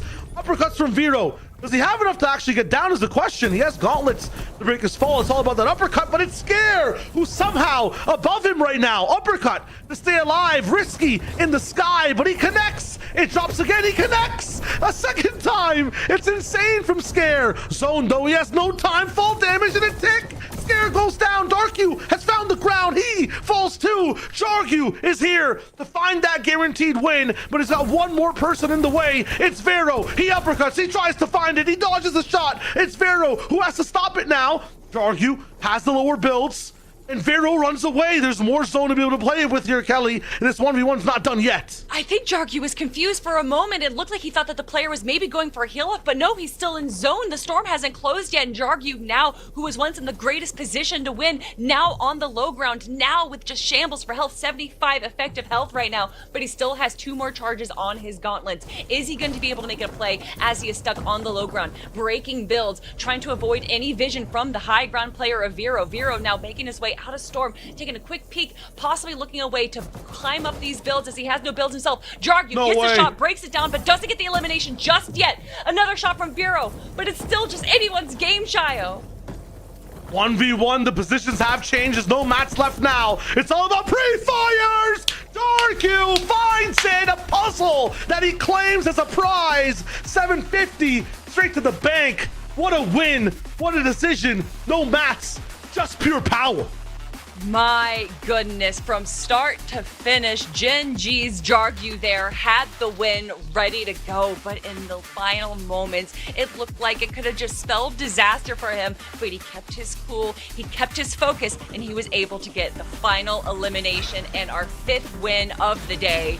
Congratulations to Jargu.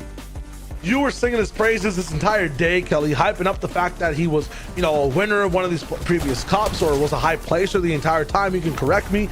But this guy coming in today, I think solidifying himself as one of the GOATs on PlayStation. I can give him that title. Yeah, Jargu's actually been performing pretty well in the PC side of things as well. He got a 2nd place from the Performance Evaluation Cup, so having a pretty good job, and love to see him being able to translate that over here onto the console cups as well. But honestly, a lot of our big names just struggling to find footing in these mountain zones, and I almost feel a little guilty asking for it, Shayo, because that was definitely the most chaotic in-game that we've had so far. Yeah, I mean, people were tossed in multiple problems to be able to solve, right? Like some of these other zones, low ground is tough. You have to deal with how things look at when you're playing with water and bad low ground conditions. You had that in this one as well. Low ground just disappearing beneath you. If you are one of the people on those layers, your mats get tested. That is an insane elimination from Darky, by the way. Just dropping Scare down again, putting pressure down on him. But for everybody up in the business in this one, pullbacks, going to the summit of the map. Having that summit fall beneath you, everything involved in this game is just chaos for these players. For Jargu, an amazing game for him. 3 elims per game in general, 14 in total for now. And again, a very good average placement to get him that VR we see today. I mean, we've seen him get 2nd place in game number 3. So to see him get so close to the win and just miss out, and then to get the win in game number 5 with 8 eliminations, that is definitely the most that we have seen. And that is why with total of 14 eliminations, he is at the top right now. Jargu proving why he deserves this win. A great play from him. But, Shayo, at the start of the game, I said in EU, all 6 games were won by 6 different players. We now have 5 winners. Out of these 5 winners, do you think one of them has the chance? Who out of the 5 has the best chance on getting 2 victory royales? I'm gonna go all in on C22. I think this guy is just a cut above the rest right now. I feel like every time we see him fail, it's in some crazy environment where he's still in a good spot. He just got a bit unlucky with the amount of people going through his boxes. I want to give it to him. If there is one more player to shout out who doesn't have that win, it might be Con Arts, who's been there on high ground and has tried to fight for it. Zeus is getting a bit too hard and active, I feel like, in these early games. For you, Kelly, out of these 5, who is yours to go back to back? Okay, well, you just said it, back to back. I think it's got to be Jargu. I think off of that momentum and off of that great play, it did look a little risky. Like, it was definitely close to him not winning that game, but I would love to see the back to back, so I'm going to give it to Jargu. Okay, I kind of like that one. Jargu, Vedits, Glow, Light Dot, C22, all these guys from start to finish have had an amazing time so far in this format of wins give you money. Nothing else matters. Eliminations, nada. Placement, where are you at? I don't care. I want the #1 player walking away with $750, and I want it happening 6 times today. We've seen it 5 times. We got 1 more left in game 6, and we got every single zone possible in the game so far. This one's going to be a repeat, I feel like, and things are about to go insane, Kelly. I would love to see that. I would love to see some more early aggression. We've definitely been getting it in games 4 and 5, and as far as that end game goes, we've now gotten water zones, we've gotten snowy zones, we've gotten desert zones, and treetop zones. So I feel like we've gotten actually a little bit of everything. The treetop zones have been absolutely insane. I feel like on this side of things, Zeus losing that W key to Flores, things going insane. When it's more flat ground and people are running out of mats, that's where the chaos starts to ensue naturally, which is always fun to watch. Give me another snow zone though. I mean, that was cinema. Make me go over a mountain, man. Make some of these, links with the gauntlets from peak to peak be so cinematic. I mean, it was so much fun to watch. See, you say links, and that makes me think of the links in golfing, and there's a little four fields golf. I wouldn't mind over on the eastern corner if maybe zone ends up there. It's been so chaotic, it's been so energized. Maybe a nice relaxed game of putt-putt over on the eastern side over in four fields. Is that what you really want? No. With the fourth zone how it is that what you really want, No, Kelly? not even You close. want more No. relaxation? You This just is what said I want. you just said links, and I think I don't play golf, so isn't that hitting the links? Is hitting? Yeah, lazy links was a thing. That's where we had like golf carts and stuff. Again, only no POIs from the first two chapters. But match 6, this screen is what I want. I want first a good game for the last one, and I want these skins, Kelly. Is there a way me as a competitor today could have won these specific skins and what they are? Well, just by being here in the tournament, you've already won them, so you don't have to worry about it, Shayo. But unfortunately, if you haven't competed in the open qualifiers, which already happened, then that's probably going to be it for you for winning the cup or winning the skins through this tournament. However, PlayStation Cup throws on so many incredible tournaments all the time. Shayo and myself have done we've done reload, we've done battle royale, we've done zero build, we've done duos, solos. PlayStation likes to give some variety, and we as well here on the desk like to give you guys some variety with our cast. And Jargu right now looking to be the person to bring some variety in our wins. I'm hoping he is the only person to get 2 victory royales. That's Kelly's all in. I know we're going to be going through all winners, I feel like, in this early game. That is the OBS ROS, I feel like, in game 6. We got to look at everybody that's been doing really, really good so far. Jarky, though, was a hunter in the beginning. I didn't even realize this. This man would play a bit more passive, but he makes sure that he's owning the space he creates inside his POI.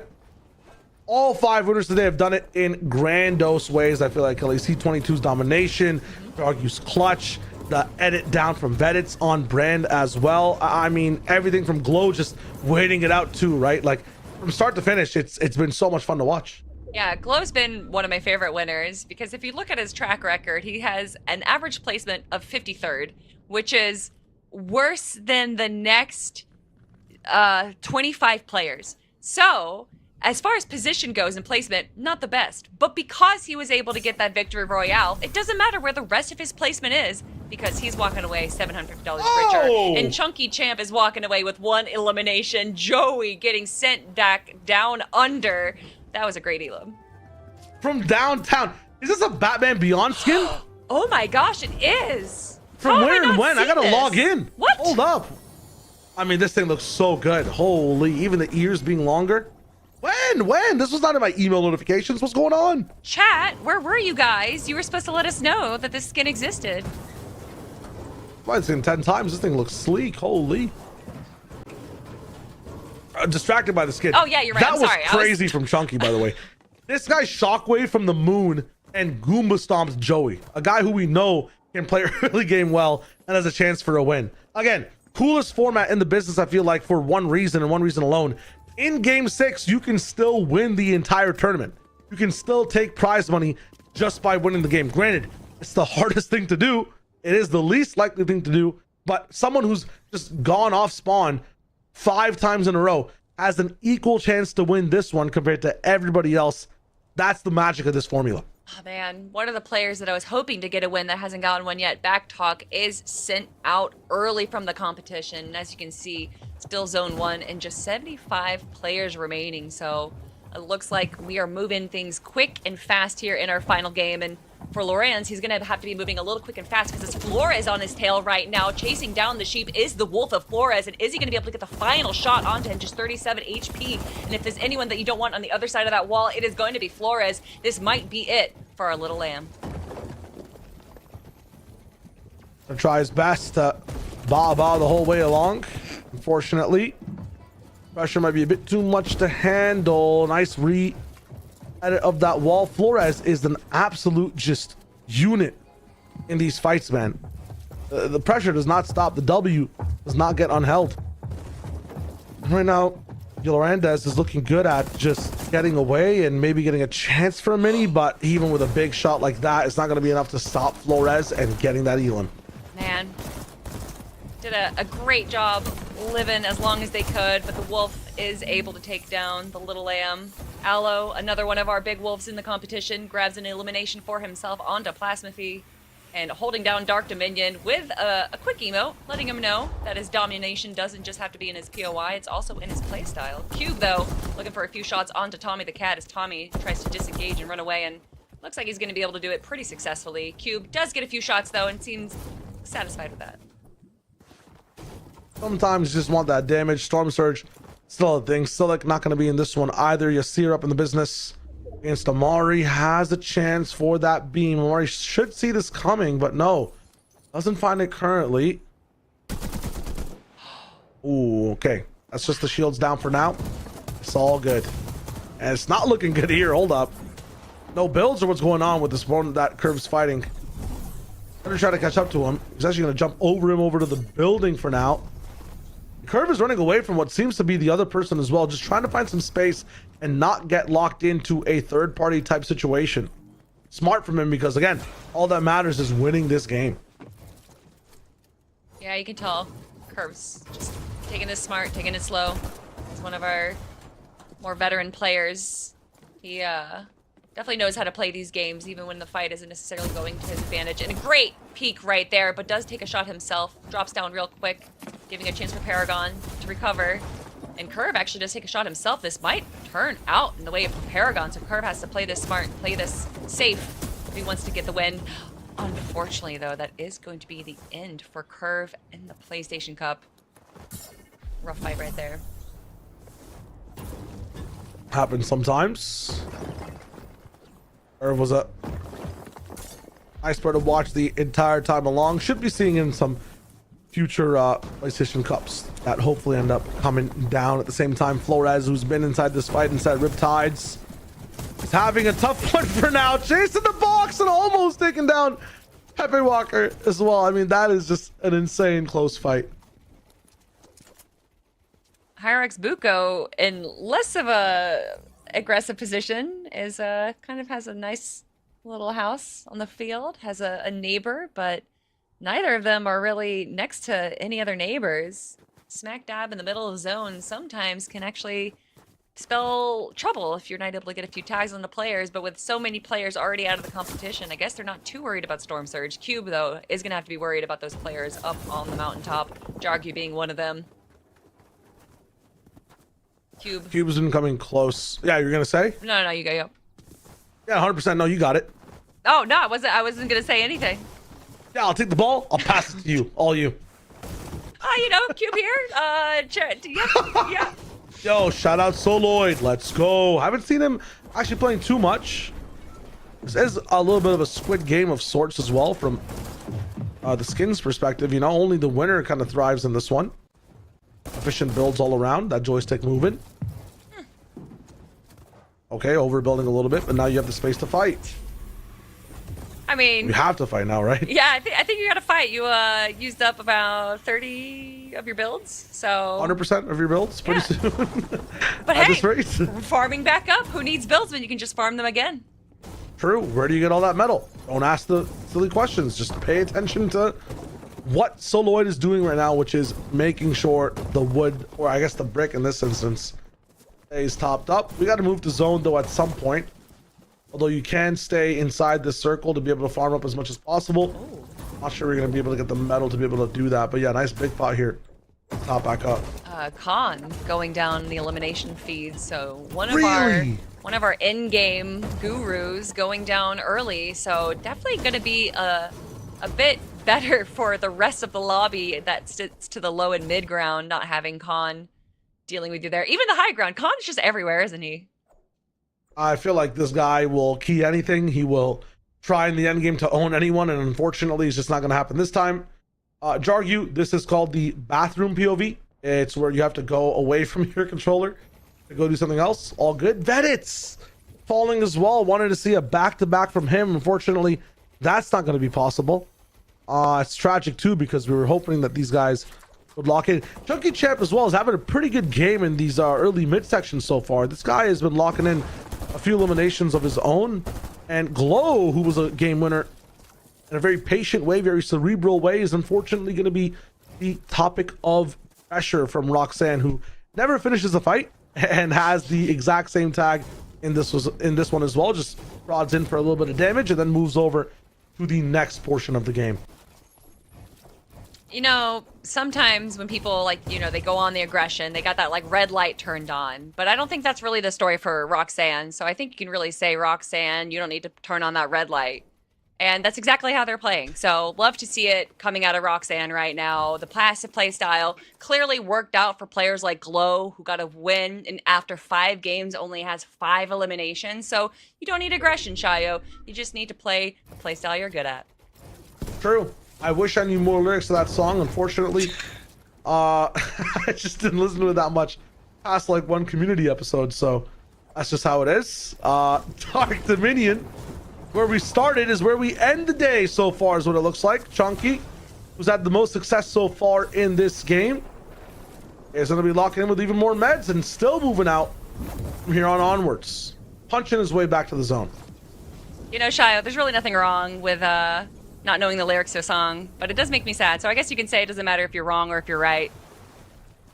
But that has to be one of the lyrics of the song. it is. Yeah. I was trying to find a way to. Okay. I was trying to find a way to make it tie in better. But Yeah, no, it works. It works. Chunky Champ though. 10 out of 10. 10 Thank out you. of 10. Thank you. Yeah. I think Positive Chunky Champ reviews. has a chance to get a 10 out of 10 game right here. He's got everything set up for him. 150 mats. He's got that. Kelly, What? you What? know, every time we see that POV in this 4th zone, that guy gets absolutely like galvanized in some moving rotation. Yeah, you got the mythic SMG. I'm so excited to watch. Whop, 150 with a shotgun, you're done. Well, I feel like the more scuffed a player is, or if your name is just C22, the better chance you have in an endgame, I swear to God. That'll do it. That'll do it. Or Aloe. Aloe here as well. One of the top players from the open qualifiers. Still looking for his win though. Walking away with the MrSavage bundle is going to be a nice prize, but the $750, well, that'll just allow you to get more V-Bucks and buy more skins. That is always the best option in life, no? I think so. Kelly, would you rather eat food or buy V-Bucks? That's hard. That's hard. I think it's close. I really like food, but V-Bucks. That's what I'm saying. How else will I be able to afford that Batman Beyond skin? Kelly, if I want to buy V-Bucks, what does that cost? I mean, it depends on how many V-Bucks you want to get. But in general, money, yes, you would say? Yes. As we watch this box fight? To get money, you can play in some of these PlayStation tournaments, man. They got prizes. They got some nice things for you. Like in this one, first place, I think you $750 per game. That's crazy. Tap into your PlayStation 5 console. Go look at some of the tournaments you want to play. Could be Fortnite. Could be one of the many games available on the PlayStation 5. And play these tournaments. Got MrSavage as well. Buy a skin, man. What are you doing? And what is this emote? Tom, I was a lot around when this emote was in. I have a child now. You know what I mean? It's not true. That's just graduated university since this emote came out. Already, the fact you're using it makes you feel old. You got to get some of these TikTok dances in you, man. What's going on? I mean, you're talking about feeling old right now, talking about having kids and stuff. My goodness, Cromps is feeling a little old, stuck in Storm, feeling a little weathered, you can say. Haha. Yeah, it's true. No, Cromps in general is probably feeling bad because that first game was historic. 2nd place up in the business. And then gone down like 80th place back to back to back. I mean, I need to be seeing some greatness from him if he survived till this point. Let's lock it down. Zeus trying to lock it down on the low ground right now. We've seen him be aggressive, get some eliminations, but also being wiped out of the sky. So Zeus looking for a chance to finally make it into the end game right now.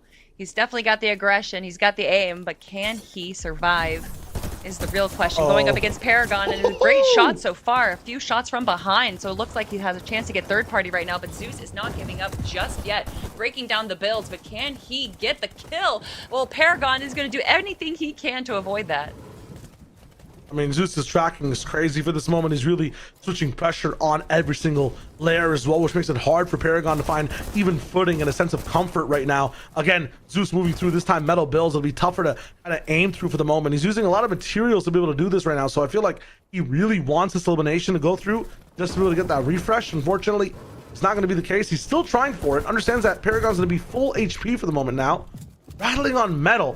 Now Paragon has so much more to work with. He's going to be able to hopefully replace the 4 here. Not going to come through. And more people now, as this build starts to get rattled up, will start to maybe try to third-party Paragon. That's the hope for Zeus here. The sunk cost fallacy really has to be one of the most impactful fallacies on players, because you can see, like you're saying, he's already put in so much material, so much ammo, that he doesn't want to stop the fight because he wants that refresh. Now that he's spent even more into it, he has to disengage and is now probably in shambles as far as his loadout goes. And to not even get an elimination onto Paragon. It's really rough. It's hard to know when is the right time to disengage, and that's really what separates our top competitors from the top. But Arsenic, looking to be in the top right now, grabs a great elimination, very clean right there. And now looking back onto Paragon. Paragon might be the person to watch for now, because most scuff with a shotgun and some gauntlets means probably has a pretty good chance to win and buy through all this chaos. Here we go. Going up for it, and yeah, you can't stay up that long though is the issue right now. It's just a bit too greedy for this type of zone with the amount of people around you. Paragon's got to be careful on this rotation. Tommy the Cat staying pretty safe as far as his rotations goes. It looked like he was out in the open, but just an opportunity, a bit of luck there. No one having vision Arsenic on the him. trap. But Arsenic is not able to engage the trap. It looked like Tommy the Cat was just a little bit suspicious of that box, so he was able to wall up real quick and not take too much damage. Paragon looking to join the rest of the fray as he makes his way into zone and does a pretty good job staying healthy, but his mats are looking a little worse for wear. Yeah, sure though. Matt's looking good. Just used about a third of them to get to this point right now. We'll have to find a refresh at some point. Best max, best aim. Again, going to be in a tough spot, so the macro might not be, akin to the name, but hopefully he can get there in this game. There's still some time. Jargu taking down Big Toxic. That's a nice refresh for him. And I talked about him poorly. He made me eat my own words. Best max, best aim takes down Maxo inside that box. Paragon as well. I mean, he had nothing. Gray loot still is able to get a refresh at this moment too. It's huge for some of these players picking up these picks before the zones start to move. That zone does move over into the western side right there. Very congested on the western side, so we are definitely going to see a lot of players go down into this rotation. Glow with a nice little height, just a little edge on some of the other players down below him, giving him a chance to potentially get an elimination or two. No one really has to worry about Storm Surge right now, but as I say that, these players are going to have to worry about the end game. Worry about what position they're putting themselves into. Jargu trying to find anything again and actually forgoes the gauntlets. I'm wondering if he didn't have that many charges and instead picks up a different item. Light Dot does have the gauntlets in his loadout and is going to be using it to make his way to zone. We'll wait for the next jump in. Zeus is actually active inside this end game, so you know it's going to be spicy on high ground. Light Dot not one to grab it if it's not, if it's not free. He's going to be comfortable with being on this mid, and he's right above Jargu. We saw winning one of these previous games, so we have winners on top of each other. Bully Slayer has been so active in eliminations towards the backside of these games, up and towards the top 40 in this one. It's the final zone, and here is the format. If you win the game, you get money. If you don't, you get nothing. There is no elimination threshold. There is no elim point, placement point. All it is just getting that victory royale. It is a whopping sum of $750 per win, and this is the last one for tonight. Bully Slayer, yes, will have an obvious chance to get some eliminations, but he wants to win. And let's not forget, Shayo, all 100 players and 100 more are already winners. The top 200 from our open qualifiers walked away with the MrSavage bundle, and even beyond that, if I'm not mistaken, it was something like the top 800 players walked away with Savage Siren in-game cosmetic outfit. So lots of winners here, but obviously that $750 in your pocket is going to be a nice boost to get some more V-Bucks. And Bully Slayer is not going to be one of the players to get those V-Bucks right now, but Jargu looking to do it once again. Game 5, winning it with 8 eliminations, sticking to the low ground right now. He knows that he doesn't have the mats, he doesn't have the builds to be able to go up and steal height, so he sticks to the low ground, sticks to an opportunity to get some refreshes, but Scare is right behind him, and that is a chance to go down. It's possible to play low ground right now as well, just because we are center map for the moment. No mountains, no rivers, no oceans, unless it does pull in disastrous ways. Crony's up in the business as well, seeing if he's able to find anything from his perspective. Not really. Jargu does get value on Chronix though, which is huge. So another refresh for him. Zeus on a higher layer, always crazy about going towards height, light, and Paradox up in the same business as well. Scare taken down again. Unfortunately, Aloe is the one rising through the ranks, just trying to find a win. And towards the end of the day, in the last game here, Crony's finally moving over. Gonna shift over layer by layer, right behind Noise, who's had some unfortunate demises so far. Crony's pushed all the way in the storm. 3 ticks is all it takes for him to go down for now. It'll be everybody else just relaxing and re-healing before the zone locks in. Quick shield grenade is going to top himself up to full shields there, but with still 31 HP, a quick shot in the shotgun will spell disaster for Charon there. So instead, taking a moment, trying to allow everyone else to move before he decides to go on as well. Quick rotate through middle ground is going to be a little bit safe, actually, and it's Glow who has high ground right now, holding it from zone 9. 90 builds to their name and tons of heals in the form of sheep, or form of fish. Glow has the chance to win.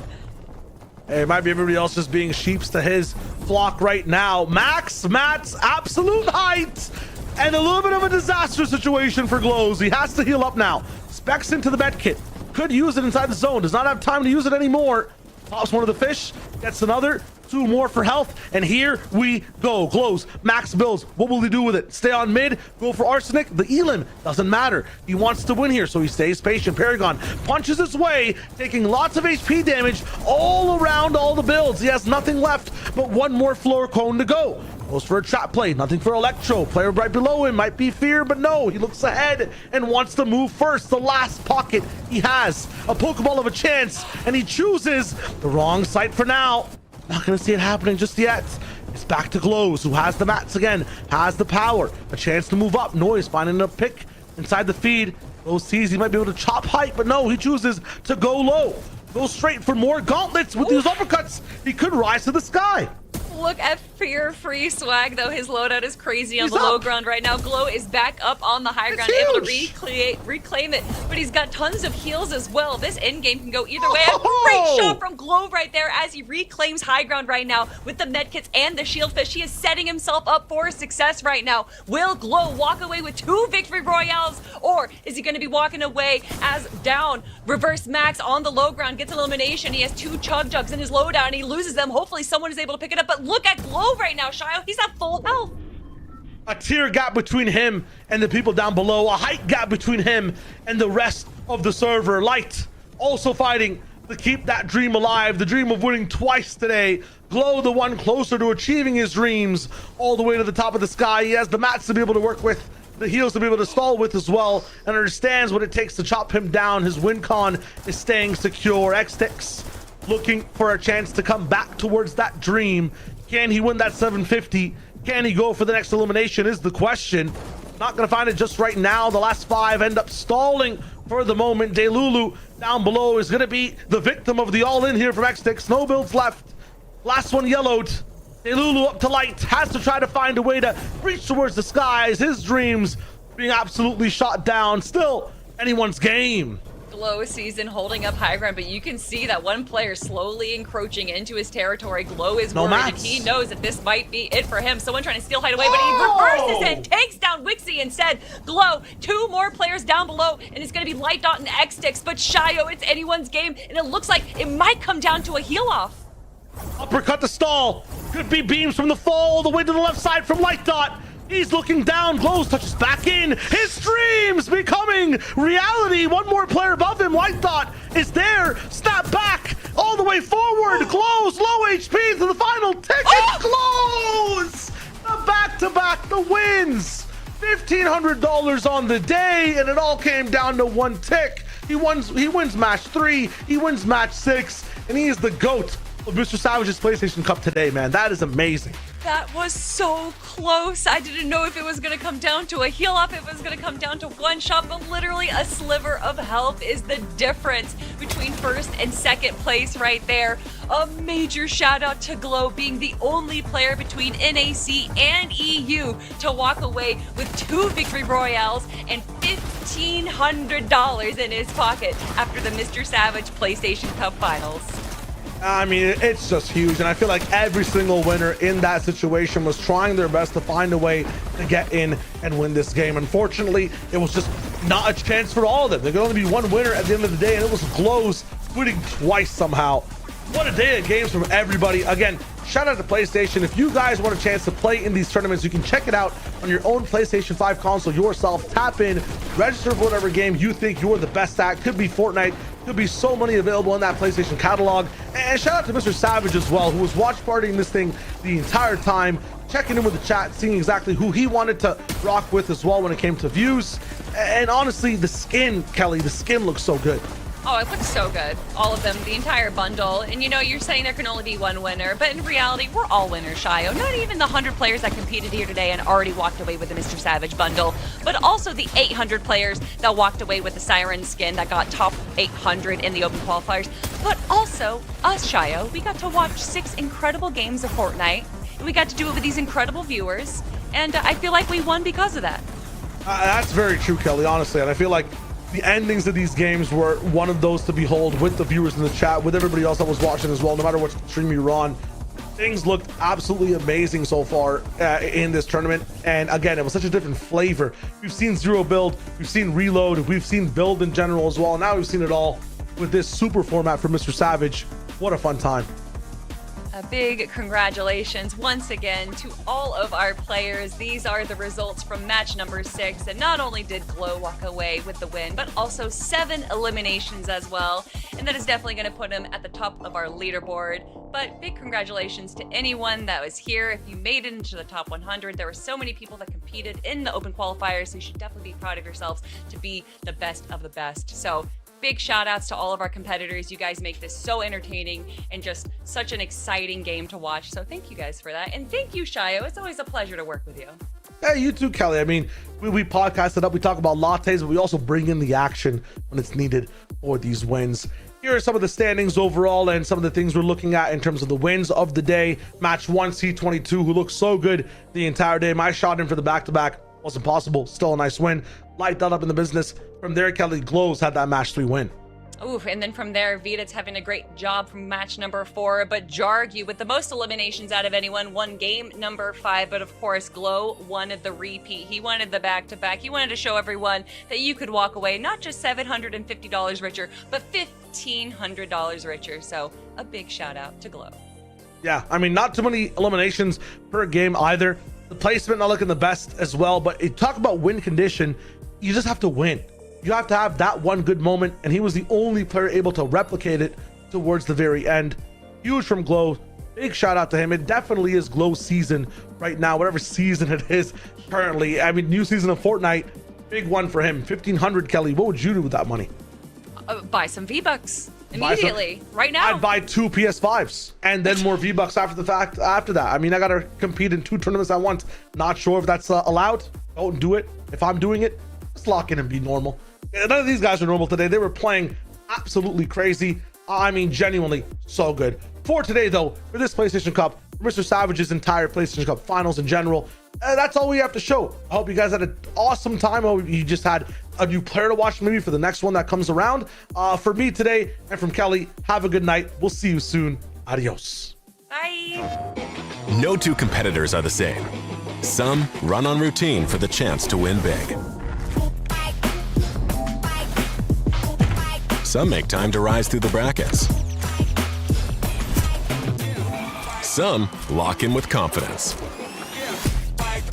However you prepare, there's a place for every kind of competitor. PlayStation Tournaments. Sign up today on PS5. PlayStation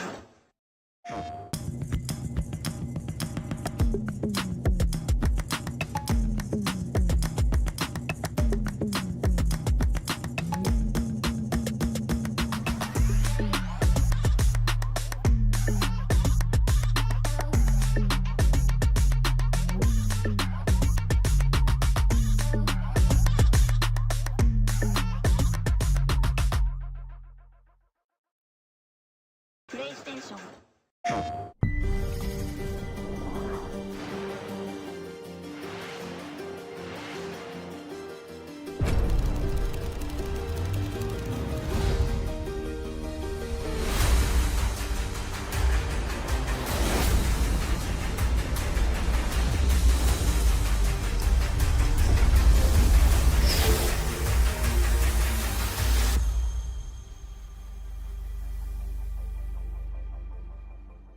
PlayStation.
taste. I'm feeling lonely, so I hope she stay. I'm confident when I'm drinking rain. I hope you get a taste. I'm feeling lonely, so